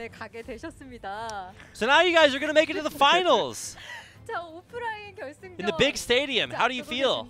한마디 해주시죠. 네, 저희 이번에 So is there anything that you want to say? 잘 뚫어냈으니까 He said, well, since we made it all the way to the finals, we can do it one more time. So let's keep fighting, show a good performance in the finals. Great to hear from Noongill from AfreecaTV Aries. Congratulations to them for coming out in first place overall today. It's been a crazy day of PUBG. I think that final round was just probably the weirdest one that I've seen in a while. So many upsets, but in the end, this is how our wildcard standings look from today. Your 4 teams that advance to the finals are AfreecaTV Aries, Active Stars Red, QM, and Nightwolf. Look at how tight this is on the 10th to 4th place teams, right? These teams that just didn't quite make it. Media Bridge Red, only 20 points behind. We, 15 points behind them. SLR, 25 points behind them. Those are like, so 3 kills to separate 3 teams. Yeah, that's nuts. That's nuts. SLR, if they could have just had one more. If Nightwolf maybe finish. didn't take 10 shots, yeah, they're in wildcard round 2. Right, exactly. What a crazy day. It is. It is completely crazy. SLR, they go from 4th to last and 17th to 6th. So, or to 7th rather. They come out with a chicken dinner and they're not qualified. Yeah, 2 teams with chicken dinners didn't come out today. Team Kakao had a pretty solid day for them if you look at that. A lot of top 10s, but just weren't able to quite get it done. But they were, I mean, if you look at it, they're only 150 points behind another team, so all it would have taken was one top 5 finish instead of these lower area 10th place finishes. And so this is a look at all of the teams qualified for the APL Season 2 Finals. We had qualified 4 teams today, and only 2 spots remain in Wildcard Round 2. So that match will be happening on Friday. They will have 16, or on Monday. They'll have 16 teams competing, so less than usual. But of course, only 2 of them will advance. Yeah, so if you're from the NA or EU region, this will feel a little more at home. We'll have 2 games of FPP with only 16 teams, which is the preferred method of play right now in NA and EU. So you definitely want to tune in for that. We do have 2 TPP games as well, but you should be excited for those because you're going to see those in the PGI as well. You got to practice for everything, every map. Well, not every map now that Sandhawk's out, but every map in our competitive rotation, every perspective. You've just got so much to practice for, and it's all on the line, of course, coming up on Monday at 6 p.m. KST. You do not want to miss it. This is the last chance that teams have to qualify for the finals. Well, we got a lot of teams that are going to go out on Monday. 14 teams are going to be eliminated. They're going to have to take a roll of paper towels to the studio, man. It is going to be a sad day. But I think for our teams down here in Wildcard Round 2, you have a lot of teams that have traditionally struggled. But the big story at the end of today's Wildcard matches is that so many teams that have struggled have started to do well. So we'll see which teams do well on Monday for Wildcard Round 2. We'll see you then.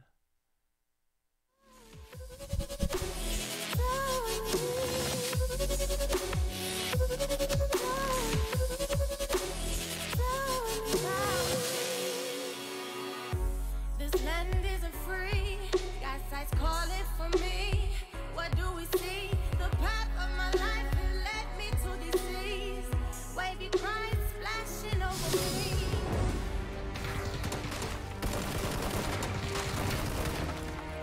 어딘데? 네. 자, 다 넓어. 하나만.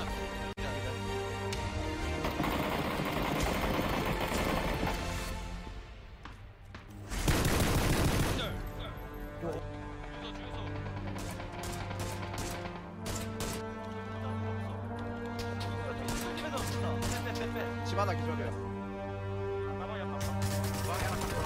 한 명 기절. 한 명 기절.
There's only one